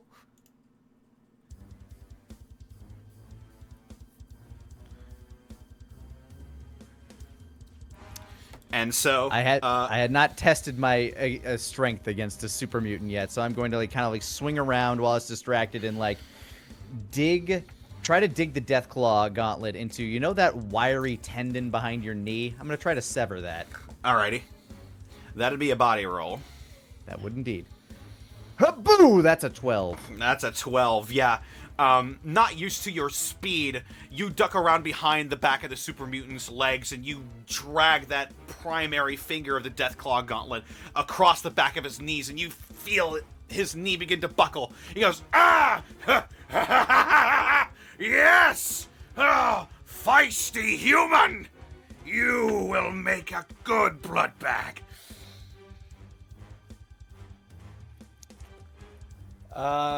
When he says that, I'm going to be running full pelt, and basically I'm going to be doing a running haymaker when his knee buckles. Alvin, can I offer an alley oop? I'm in kind of like I'm in a bended position right now. Can you run and like jump off my back and slug him in the face? I want to do a better thing then. I want to run off Apex's back, jump up, and do a flying uppercut. I want my body to soar like Icarus. All right, go for it. 13! Oh, yeah. Yeah, you leap up and crack the super mutant across the face. You see teeth and blood scattered across this almost pristine white paint on this door, now sullied with teeth and blood. And the super mutant begins to stagger back and he almost falls onto his rear as he's sort of taken aback at the ferociousness. He wipes his mouth. The 1-2 combo. Ah, yeah, you annoying humans. Alvin will growl back and punch his power fists together. Louise, what are you doing? Gosh. So, what's Johann doing? Johann is just standing there. If I could have a little free action to say something to him. Sure. Johann! He sort of raises a hand to his face, and he puts a palm on his cheek, and he pulls it away, and he sees blood from a fresh cut. And he looks over at you. She raises her shotgun with intent, but she waits and she says to him, "How do you want to play this?"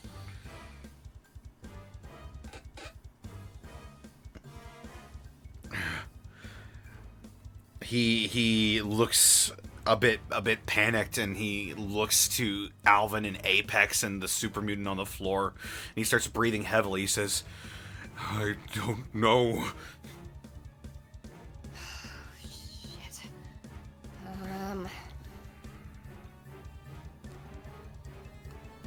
All right. She kind of hates to do this, but she will raise her shotgun, point it above her head, and fire a round into the ceiling.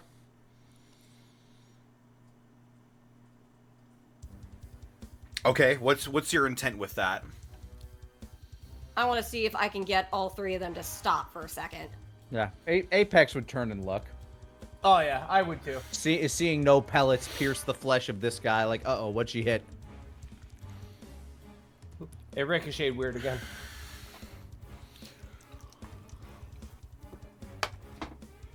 Which means my next action is going to be defensive if this thing tries to attack.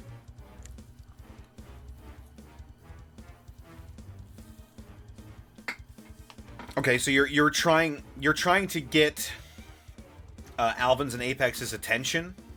I'm trying to get all three of theirs attention.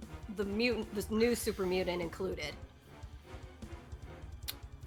Make a charm roll -2. Oh god, that's -3. I don't. Impossible to get a, like, true success on, but... Alright. Yeah, no. Wow. Yeah, no. Not even. -1! Not even. Just not even. I thought the charm roll would roll off when I actually started talking to him. Unfortunately, due to the nature of this super mutant, who has already been attacked and bloodied by your companions, hearing the shotgun go off, he sees that as his cue to continue fighting. Great, I made it worse. Fun. I wasted a shotgun shell. And he uses that time to get back onto his feet in sort of a fighting pattern, and he reaches for a weapon of his own. That's all he does, though, for this interaction. Oh. Well, he's back on his feet. What kind of a weapon does it look like he's pulling out? Looks like he is pulling out a sawn-off shotgun. He's going for a pew-pew. I am going to, with my Deathclaw Gauntlet, try to basically cut the tendons from his wrist to his elbow so he can't grip the gun.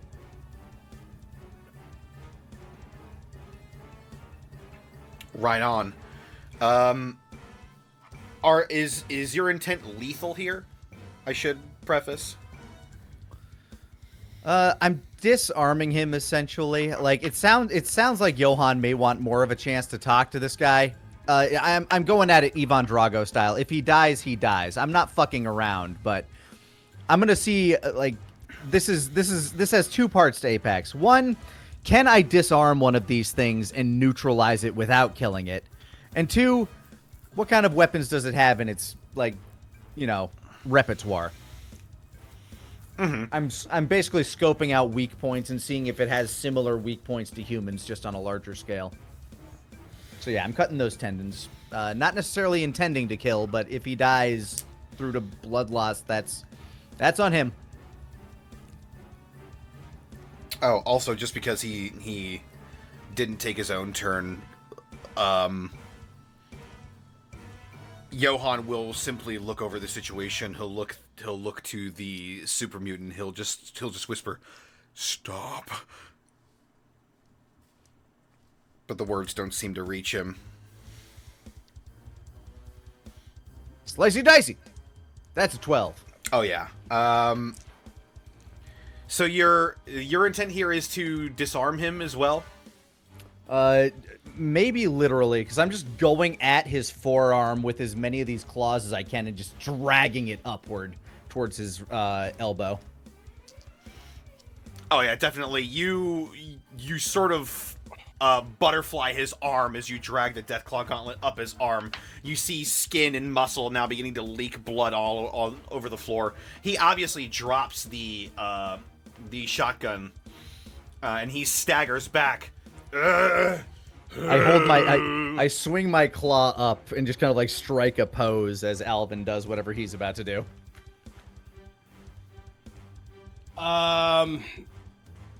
So if he's staggering backwards, I'm going to use his momentum against him. I'm going to go ahead and hit him with a lariat from the side, and I'm going to knock him against a wall, maybe sit him down. Alrighty, so you're yeah. Again, you're also going for. Are you going for non-lethal intent? Yeah, exactly. I'm using the super mutant's momentum because he's staggering backwards. While he's staggering, I'm going to hit him with a lariat from either the left or right side, and then just drive him to the wall and then to the floor. Gotcha. Trying to hit him without using your power fist, then. Exactly. Just hooking him into the forearm and elbow. Right on. That'll be a body roll as well. 9. He is big. He is big. Yeah. As he sees you running up to him, he uses the last bit of the balance he has with his feet onto the ground as he stumbles back, and he reels back and smacks you in the ribs, and you feel your armor. It knocks the wind out of you. First of all, a punch from a super mutant is nothing to fuck with. No. As he just completely knocks the wind out of you. You take 3 damage. Oh, shit.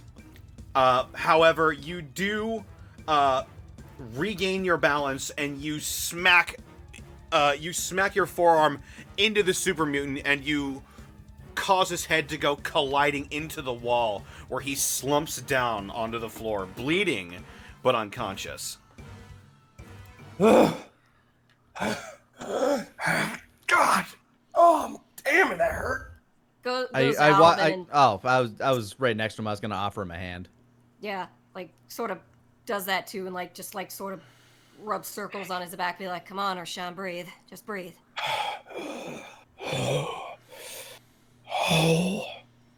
There you go. Oh, Looks back to Johan. You okay, Johan? Yeah, he's just looking over the situation. He slowly brings his hand up and he thumbs the fresh cut on his cheek. I'm fine. Sorry, we heard him attack. We thought the worst. I understand. Should we? What do you want to do, Johan? Should we try to restrain him or something, or what do you? Or should we get out of here? I don't know. He said there were more of them. That is true. Maybe they know what happened to the wizards. Maybe, but honestly, the way this one acted towards Johan, do we really want to go encountering them right now? They met in business. They might have all the powerful artifacts, too. Look like they've been collecting stuff from here and putting it somewhere else. I walk over to this one's gore bag. Does it have a gore bag? He does not have a gore bag with him, but he does have stuff on him. I look through his stuff. You know, I'll roll to search him too. Okay. I don't think I'll roll scavenger. I think I'll just do wits. Okay. That's fair enough. That's an 11. That's a 14. Oh my gosh. Yeah, awesome.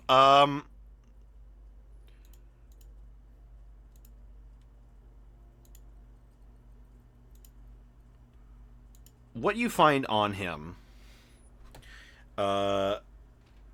Louise, you find 2 boxes of Blamco mac and cheese Huh, nice. and 5 shotgun shells.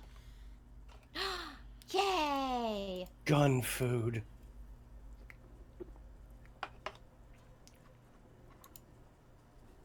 Apex, you also see that he's carrying 12 microfusion cells.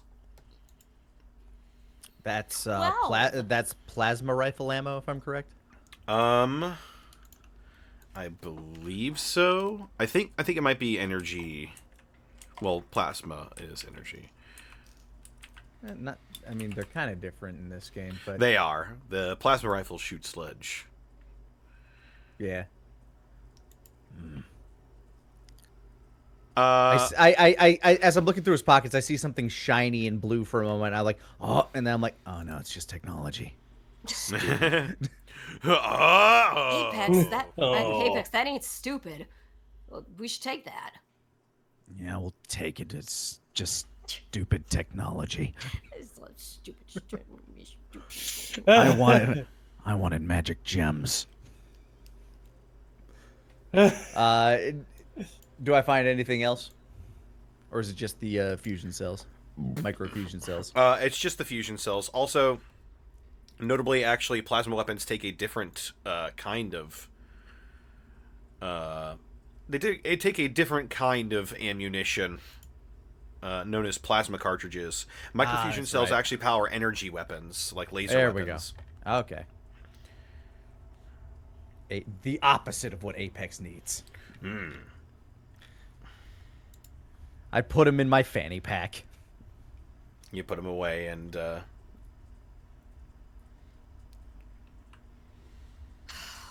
the heck are we gonna do? Seems like this place was taken over by super mutants. Still, the fact he's the only one here. I mean, I guess we lucked out. No, he said he had a leader.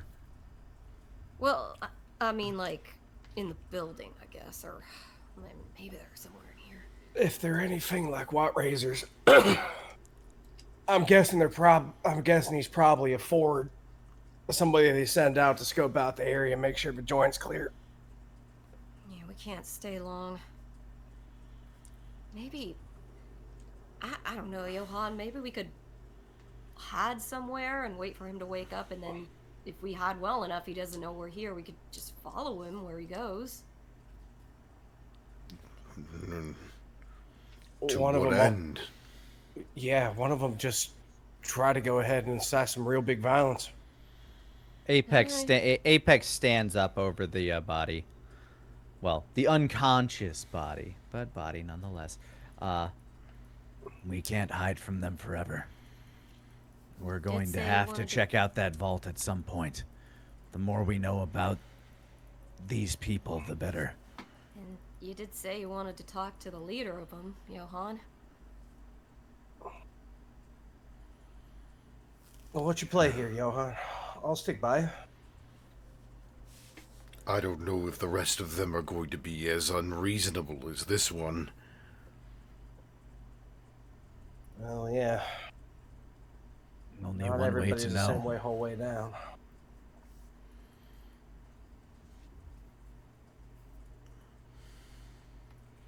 Also, we did just kick the shit out of him. He's probably not going to be happy regardless.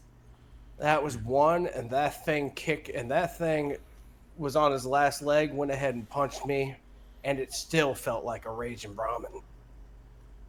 They seem to respect strength and power. I think I understand them a bit better. I would like to find more of them. And I get down kind of like on all fours and start looking to see if this thing left tracks that look any fresher than, or that are like noticeable on the ground, I should say. Tracks, and not. I don't think tracks necessarily would be.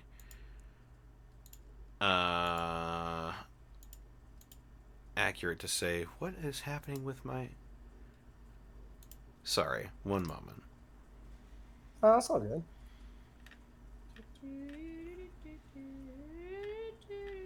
Go ahead and roll a wits. I just will to do see. that. That's a 7. A 7? Yeah, like I said, he wasn't necessarily trailing anything. But where he was standing and where he sort of fell leads off into another hallway that is also full of more exhibits. He's right next to the bubble room, and it seems to go further into an area that gets wider. I continue on this, what I assume to be some sort of like pathing.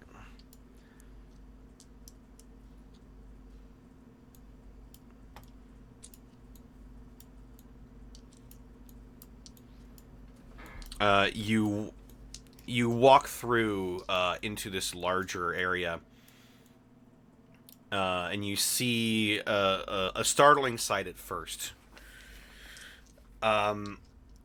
You see another exhibit. It appears to be a bunch of small red pins. And some of them appear to be pushed out and pressed into sort of a humanoid shape.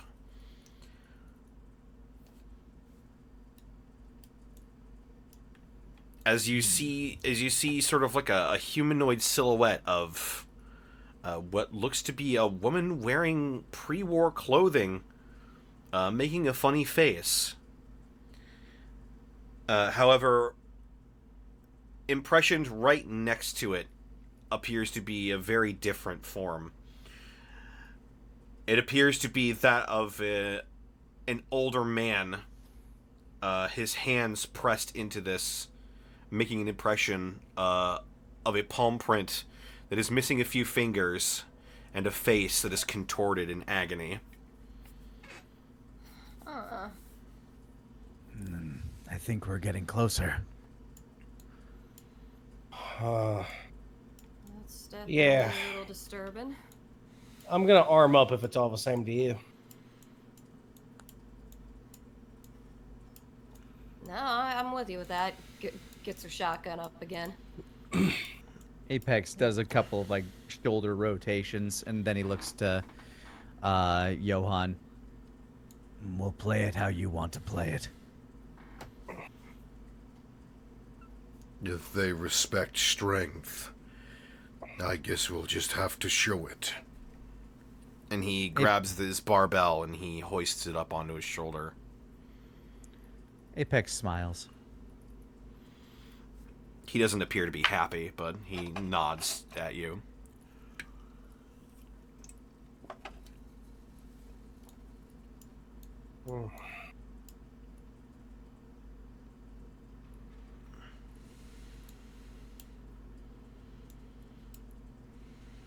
Just away. Yeah, I continue. You continue on. You move into where would you be at this point? Oh map. Oh oh map. The holy incantation. Oh! Where did I put? There it is. That is not it, actually. What the Sorry. I'm trying to find the map. I mean the real map. The not fake map. But not fake map for the sake of argument. Real fake maps. Dude, real fake maps? We got them?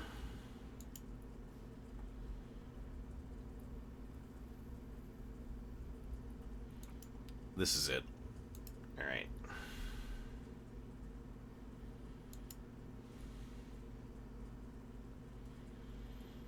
Okay. So... Yay. from from here, you would be moving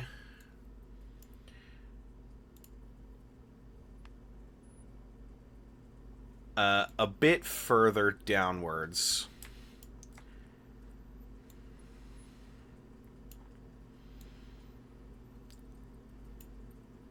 As you enter sort of a almost a crossroads, you see a small hallway that leads down to your right, and in front of you, you see an exhibit that says "A little bit of magic." My eyes widen. As opposed to the rest of this place? It appears to be a place for kids to sit, sort of like a miniature theater. Oh. Hmm.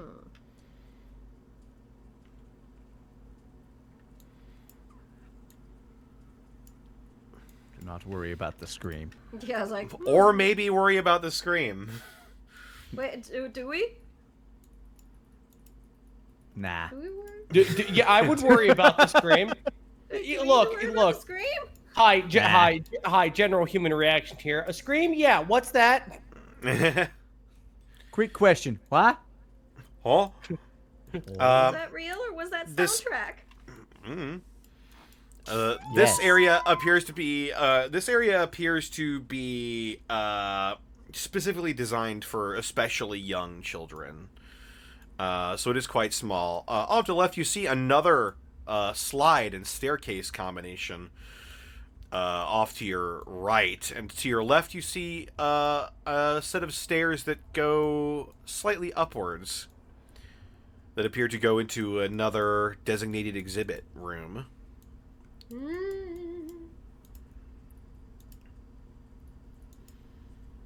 So your choices are right or left. Do any of them smell more like blood than the other? Or are making more noise than the other? Make wits. 9. 9.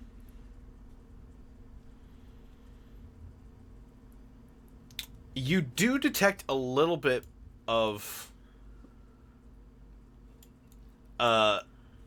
noise coming from the left. I point to that one. I'll nod and I'll And I start to sneak over to it. creep out in that way. All right. Yep. Trying to remain silent. Go ahead and make some wit rolls -1. Actually, there's a thing. Okay. Alrighty. which rolls -1. Aw. 2d6 10. plus. Ouch, 6. I am not being quiet. The opposite, maybe even. 12. Okay. Maybe it's a group one. So yeah, I'm not gonna let one person ruin the entire thing. Harsh. No, You're I nicer mean, than me. Yeah.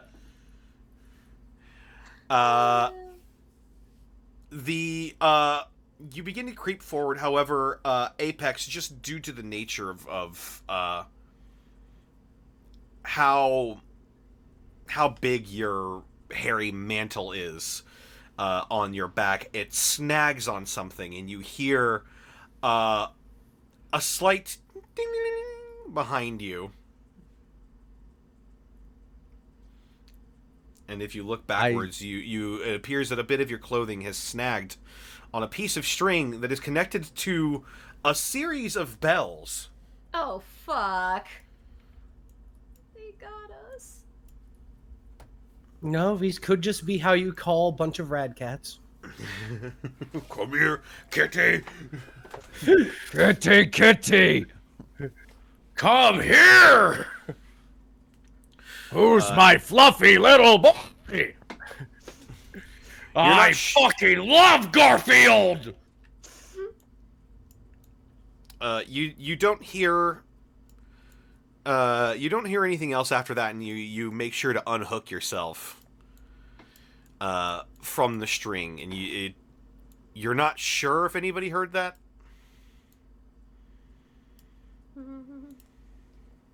Can we roll to see if the sounds we heard before are maybe getting closer, or if they stopped, or...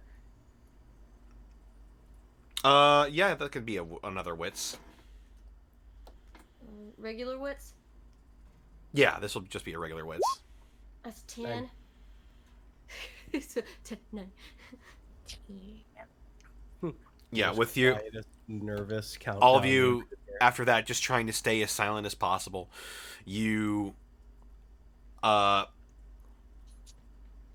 get the distinct impression that something is getting closer. You hear big tromping footsteps. But only one set.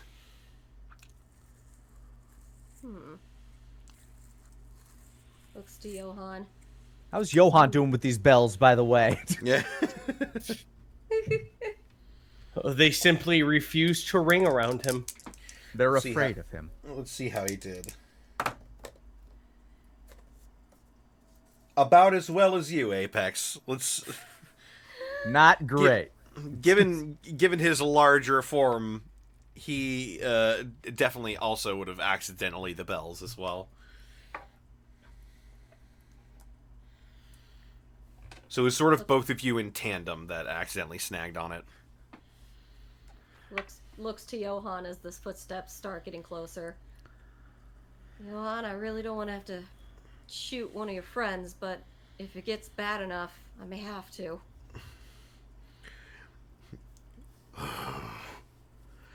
I'll deal with this. Okay. Stay here. Eyeballs him closely. No matter what happens this time?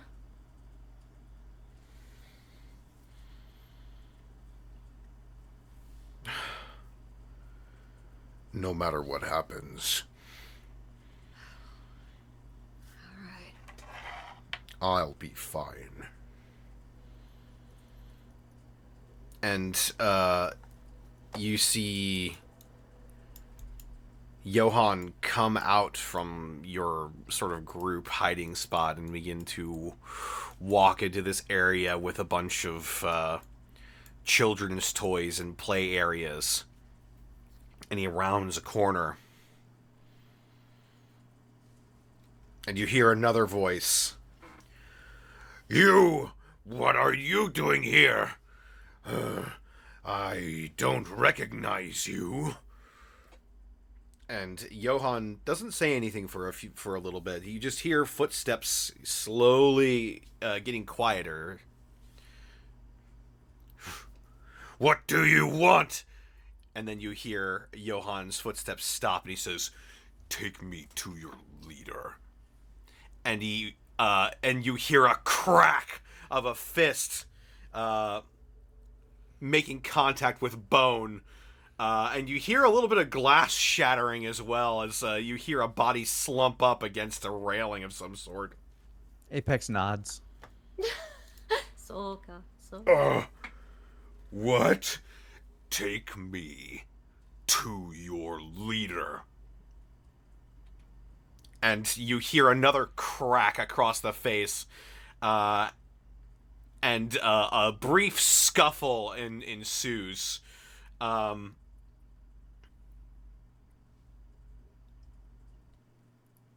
you hear the other super mutant go, Okay.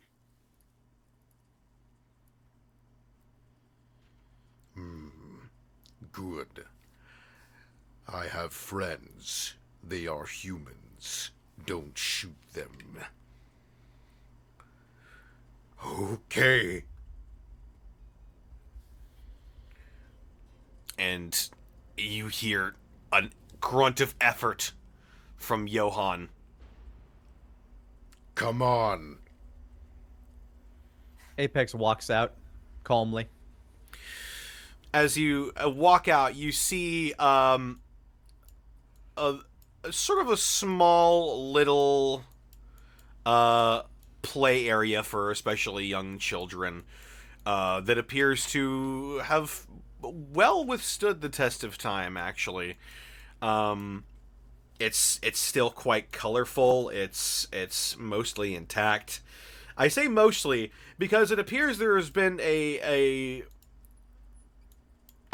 border, a railway that is made up mostly of glass that has been mostly shattered in a super mutant sized silhouette, as Johann appears to have thrown the super mutant completely through it.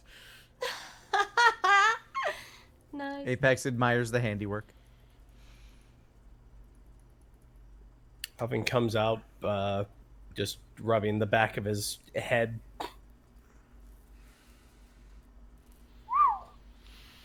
Shoot. Get a look at that now. Okay. Gingerly goes next to Johann and sort of glances up at him like, "You good?" We good, bro? What would this be? Make a wits roll? Okay. My wits, yeah, they're always 2. That's a 7. He's definitely still got a little bit of that adrenaline flowing through him from that encounter. She doesn't. So go ahead. It appears he had to work himself up to do that. She doesn't go to touch him or anything. She just gives him a slight nod. He reaches up and sort of itches his shoulder uncomfortably and shrugs and pushes the super mutant forward. Go, lead us now. And you see the super mutant who has a black eye sort of stumble up to his feet. He's got a hunting rifle in his arms, and he looks a little bit shorter than Johann, and he just sort of nods and begins to back up and slowly lead you off into across a tiny little bridge with white little panels. Oh, that sounds pleasant. What isn't so pleasant is what is on the other side of that bridge. As you make it through the threshold, also you would be about here at this point. Okay. On the map.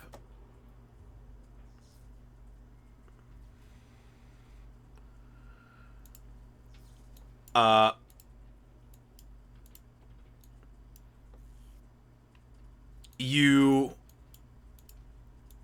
enter into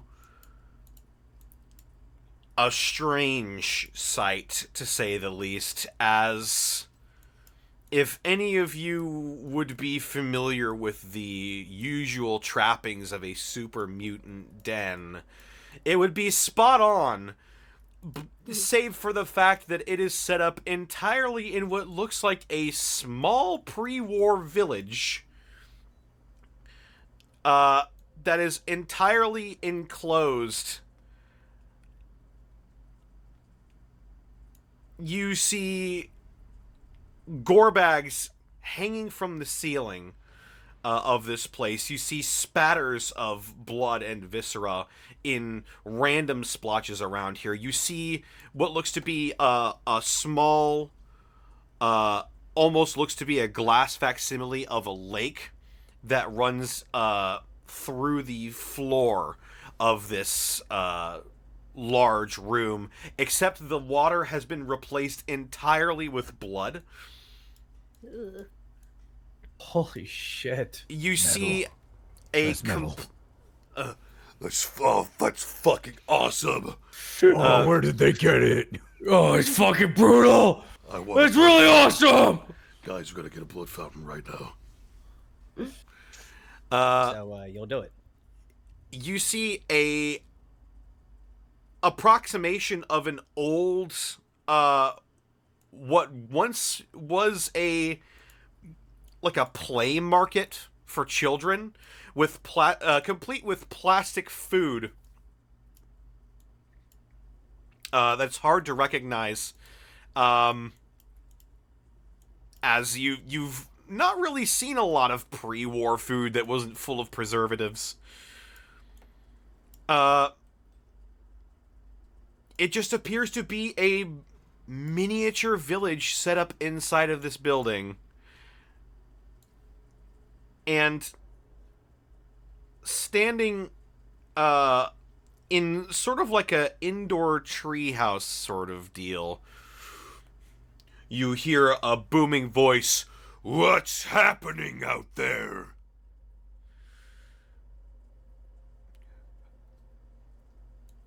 And Johann steps further in. He looks around this place, and you see sort of visible chills go through him as he takes in the sight.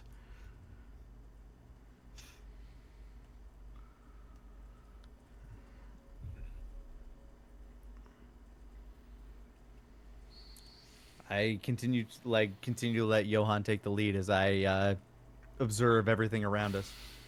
Alvin looks absolutely mortified. Louise is just watching what Johann's about to do next.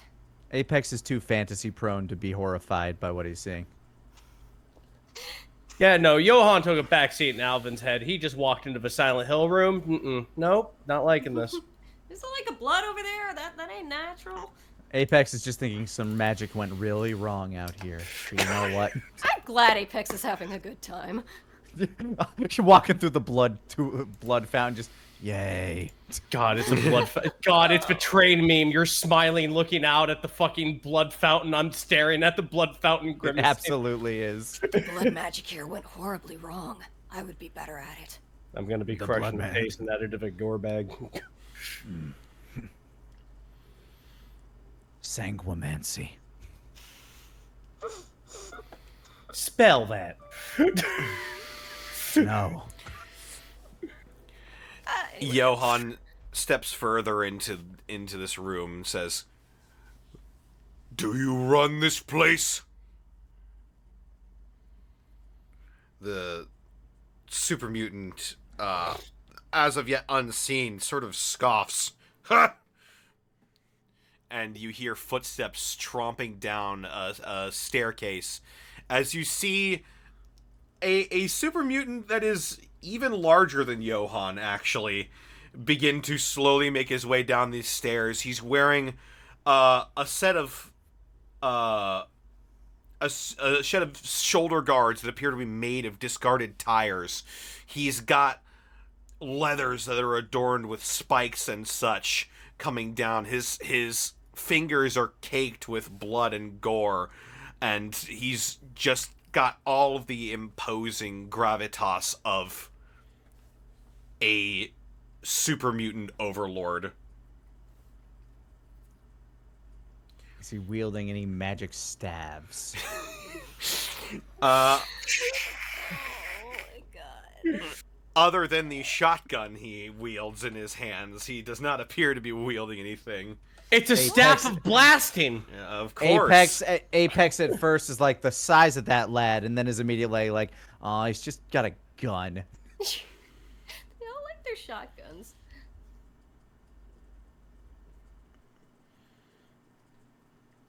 What is this? A scrawny super mutant and even punier humans enter my village. Apex raises up his hand. Very slow, very not quickly, but sort of just like very smooth motion. Puts her hand on his arm and just sort of shakes her head and lowers it. I wanted to know if he had anything magic. Alvin is wide-eyed looking at basically what looks like his drug-soaked nightmares, and he's getting into a defensive stance.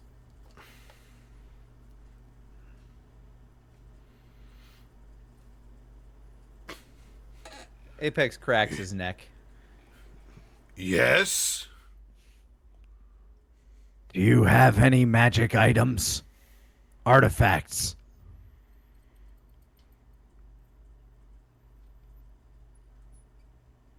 What is magic? Okay, question 2. Are you psychic? What is psychic? Okay, he's useless. Quit speaking weird words, human meat. I look to Johan. Okay, he doesn't matter to me. Your call. Well, what do you want other than weird words? Huh? Do you want some human meat? Do you want to join me? Join you? Huh. Figures. You would want to join me. Huh. The small and scrawny always want to gather around the big and strong.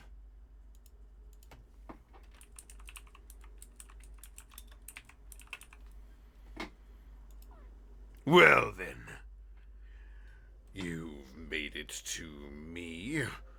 I don't know where my other super mutants are, but you will replace them if you pass a test.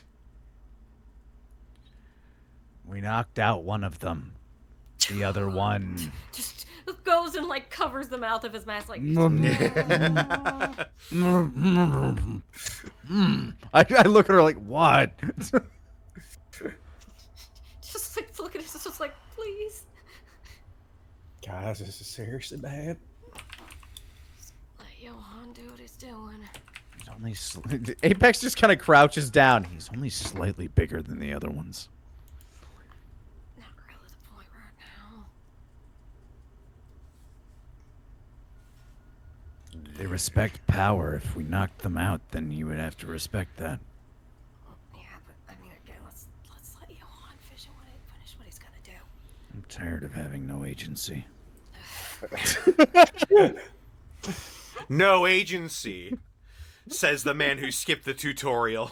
Where was the agency then? The truth comes out. Finally, we know. That's the part I like, when I do things that disrupt.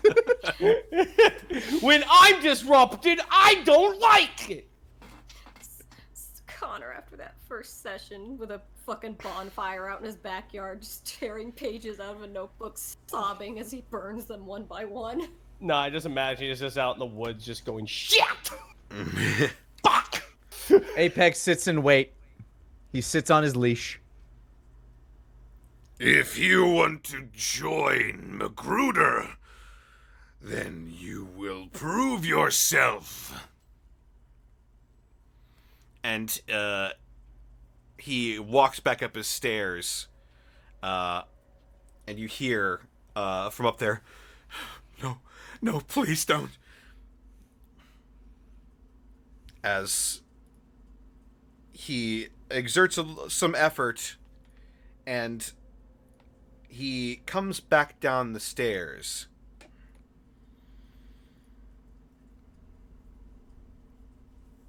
And over his shoulder, Apex, you recognize the uniform of a Brotherhood of Steel scribe that appears to have been bloodied and bruised, and all manner of things have been done to him. Louise's hands tighten on her shotgun. Hands and legs bound with what is, you probably guess, intestines of some sort. Oh, they took your idea. This individual is thrown to Johan's feet.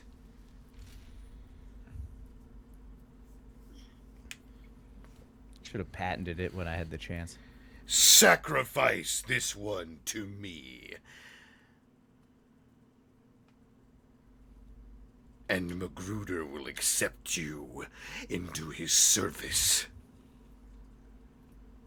Apex steps forward. Question. This one with the questions always. Yes, Speak, meat. this one is defenseless. What's the point of sacrificing it? It can't protect itself. It would be like stepping on a bug. Pointless. Good point. And he reaches down and he grabs the scribe and he drags him back behind him. And he cocks his shotgun with one hand. And he looks down at you and grins. And he looks over at Johann and says, "Kill him." I look to Johann. Why? Because I said so.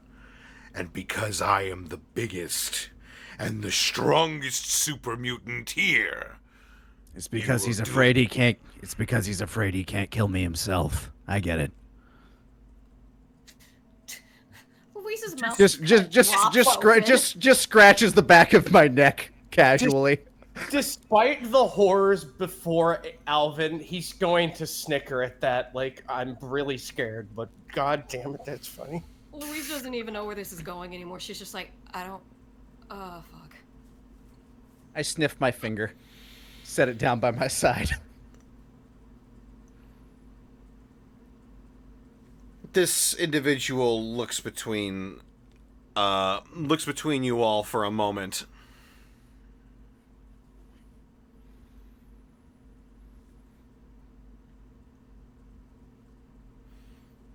He sort of reaches down, grabs the scribe, hoists him to his feet.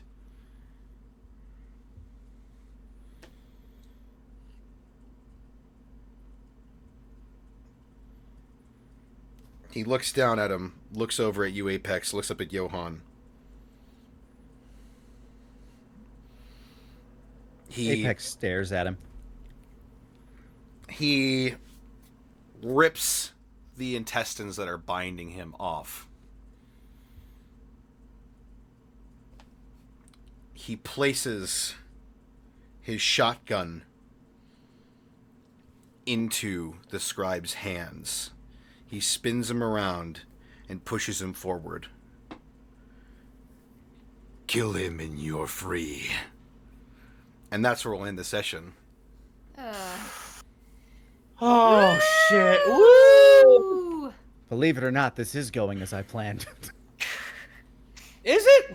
Yes, actually. Look, it's I want to Apex, see I the mean, fucking paper of your playthrough of Fallout Gateway. Like, what kind of madness selections do you take? The What's your build? flowchart. Turks? I look, man, I go with whatever would be the most like hysterical if it goes like wrong. And if it goes right, then amazing. Played a super mutant clown named Boppo. Boppo the clown. Guess what these cream pies are made of? You'll never guess. Bam! I don't know. Please answer me. Fallen soldiers saying they ate people in Fallout 4. It's true. The captain did turn into a cannibal after a while. He started off relatively civilized, but very quickly went insane in the wasteland. The jet did not. He did every drug, and it did not go well for him. Like you do. Yeah. Our best friends were a dog and the Silver Shroud. Then the Silver Shroud turned on us. It was a messy situation involving a kickball. But all I'll say is a deal is a deal.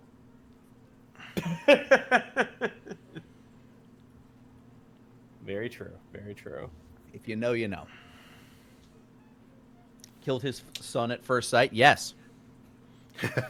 Kill. Father walked into the room as we were talking to the clone boy. The first thing we did was punched him in the face with a power fist, and he just crumpled. Clang. Just as soon as Father walked in the room, it was like, bam! Got him! We did it! Everything, asshole! We saved time! I then Grant- won the Commonwealth. And then Grant was like, I'm just gonna throw this out there. The man that looks a lot like us but older, it might be our kid. And I looked down like, oh shit!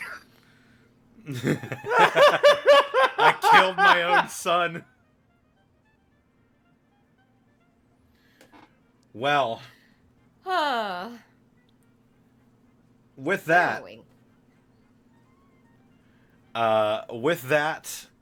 that is the end of tonight's session. Thank you all so much for stopping by. Woo! Woo, Great. bye! Hope you enjoyed tonight's episode. I tried to do the best I could, even though I was going through a bit of a brain fog tonight. But yes, this is. I hope you're excited for the next episode. It's gonna be pretty interesting. It's getting dark. I am. Yeah, super mutants are. But Johann is such a little ball of sunshine. He's a little Yeah. ball of confusion and.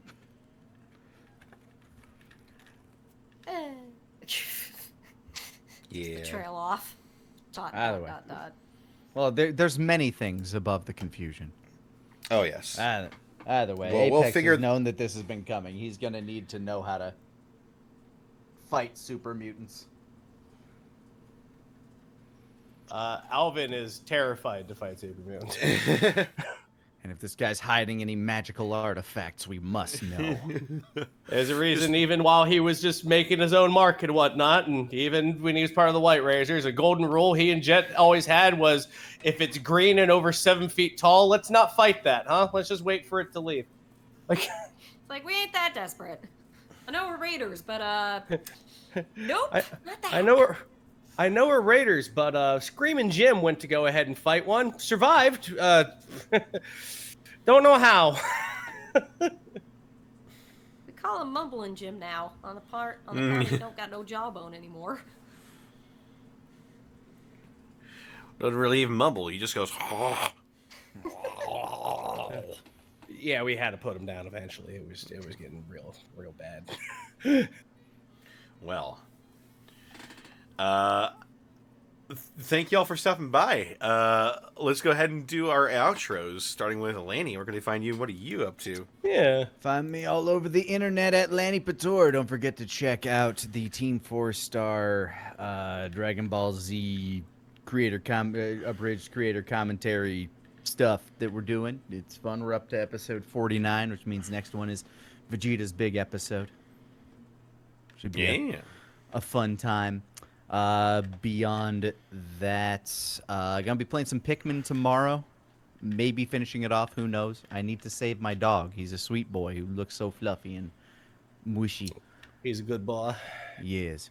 And on Monday, the Ties That Bind are back. It's a murder mystery.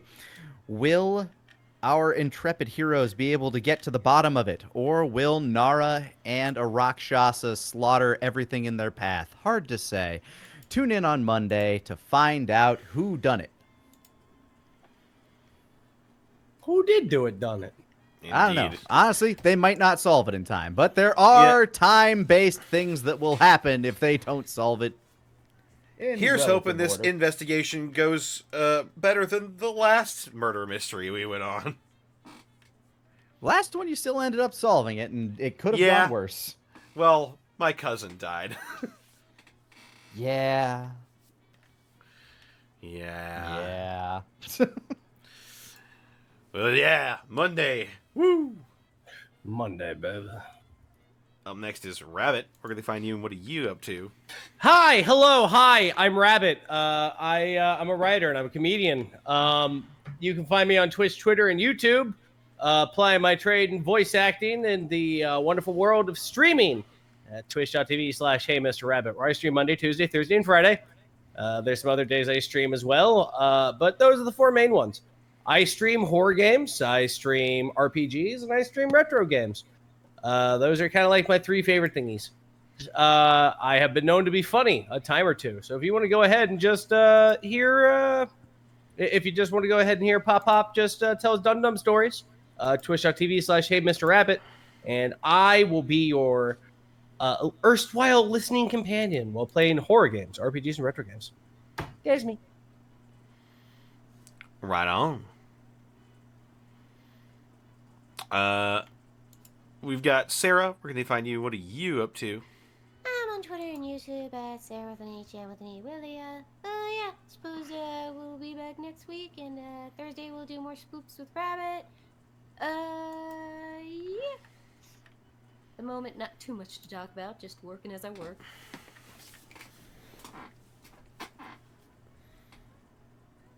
Right on. As for me, they can find me on Twitter, Twitch, and YouTube.com/DistortionDevil. I stream Tuesdays, Fridays, Saturdays, and Sundays.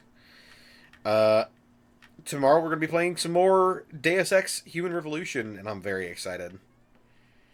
I freaking love Human Revolution, and after we finish Human Revolution, we'll be moving on to a game I actually haven't played a ton of, Mankind Divided. Oh, that one has a lot of nice intrigue in it. Oh yeah, it's But- the second in the, I guess now defunct, trilogy of Adam Jensen. Yeah, That's the second in the now duology. Yeah, it's Thanks, yeah, Square. it's sad, man. Thanks, Square Enix. Really appreciate that. I don't know. Maybe if 14 goes ahead and makes a Deus Ex raid, maybe they'll make a third one. Who knows? Well, they don't even own the property anymore, so. Oh, maybe if they buy it back and then Yoshi P makes a raid. I mean, that's very long, but I just want to play more Deus Ex. I don't care what form it is. What would the Yoshi P Deus Ex game look like? Now I'm very curious. I don't know. It's different, but he's made out of like little like nanomachine diamonds, and you There'd be uppercut shit. him, and his There'd be hellfire is just goop. There'd be a lot of grumpy British people. Grumpier. Each one grumpier than the next. Amazing. When he did the casting call for it, he was like, "You gotta be British, and you gotta be mad." Deus Ex MMO? How the hell would that work? Dude, that's called geocache. Do that right now. It'd just be GTA Online, but cyberpunk. Yeah, I was gonna say. I think the only way that would work is is if you just set things up where players could do a whole bunch of shit, and then just let them go at it. Just not even bother to put a story in. Just let everybody else make the story for it. And augmentations. Yeah. Also, buy my book, The Hydromancer's Spellbook. Available now on the DM's Guild, should you be so inclined. And also, the Geomancer's Spellbook is currently in production. If you are a fan of any of my DM's Guild content, including the myriad of subclasses I've released in the past, then please leave a rating, leave a review. It really helps with visibility on DM's Guild. Put those eyeballs on Connor's book so he can be lifted to the eyeball zone. Mm-hmm.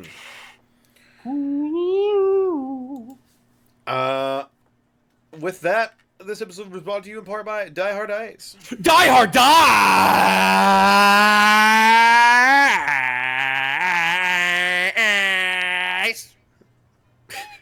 Yep. That's the one. Die Hard Dice is your one-stop shop for dice and dice accessories, and we stopped just now on our Die Hard Dice motorcycle. You can head on over to dieharddice.com, use the code UNEXPECTABLES to save 10% on your order. Also check out a lot our of savings. Yeah, check out our spring as well. We've got some designs that are coming out as t-shirts, stickers, mugs, what have you, including the new design that will be announced sometime next week, I think, is what we're planning on. Yes. Yeah.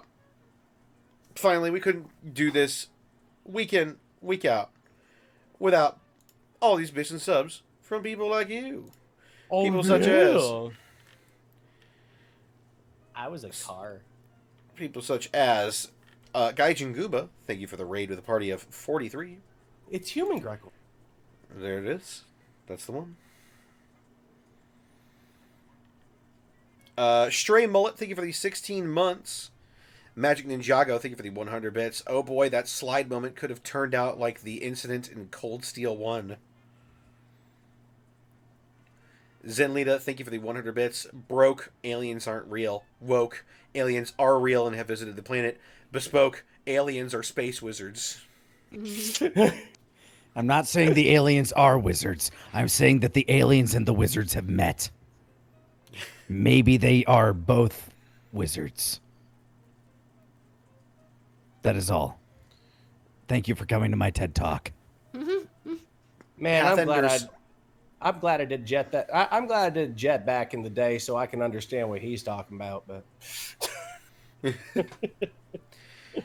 Pathender's Pod, thank you for the raid. And Zenlita, thank you for the 100 bits. Deus Ex by Yoshi P. I never asked for this. Warrior of Light nods. I never asked for this. Never asked for this. The warrior light's like, yeah, no, that's what I'm saying too. Like I never like. Yep. Well, with that, that's going to be our episode for this week. Like I said, there's going to be a couple of announcements next week on some fun stuff that will be in the future of this channel. So, yeah, be sure to stick around.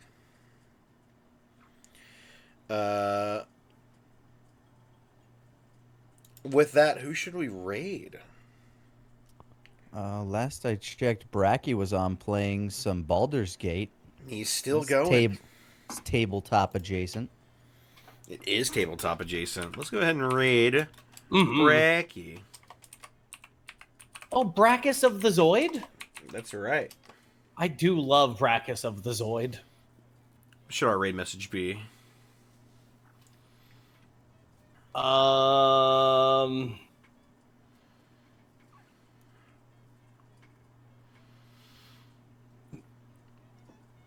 The aliens are the space wizards. Alien space wizards. Alien space wizards. Alien That'll be it. space wizard money gang. We love casting Alien spells. space wizards will be our raid message. Take care, everybody. This message is brought to you by Greco, probably. We'll see you next Wednesday for the Unexpectables, and we'll see you right here, same time next week for Gateway. Take care, everybody. See you. Adios. I can't wait to see you next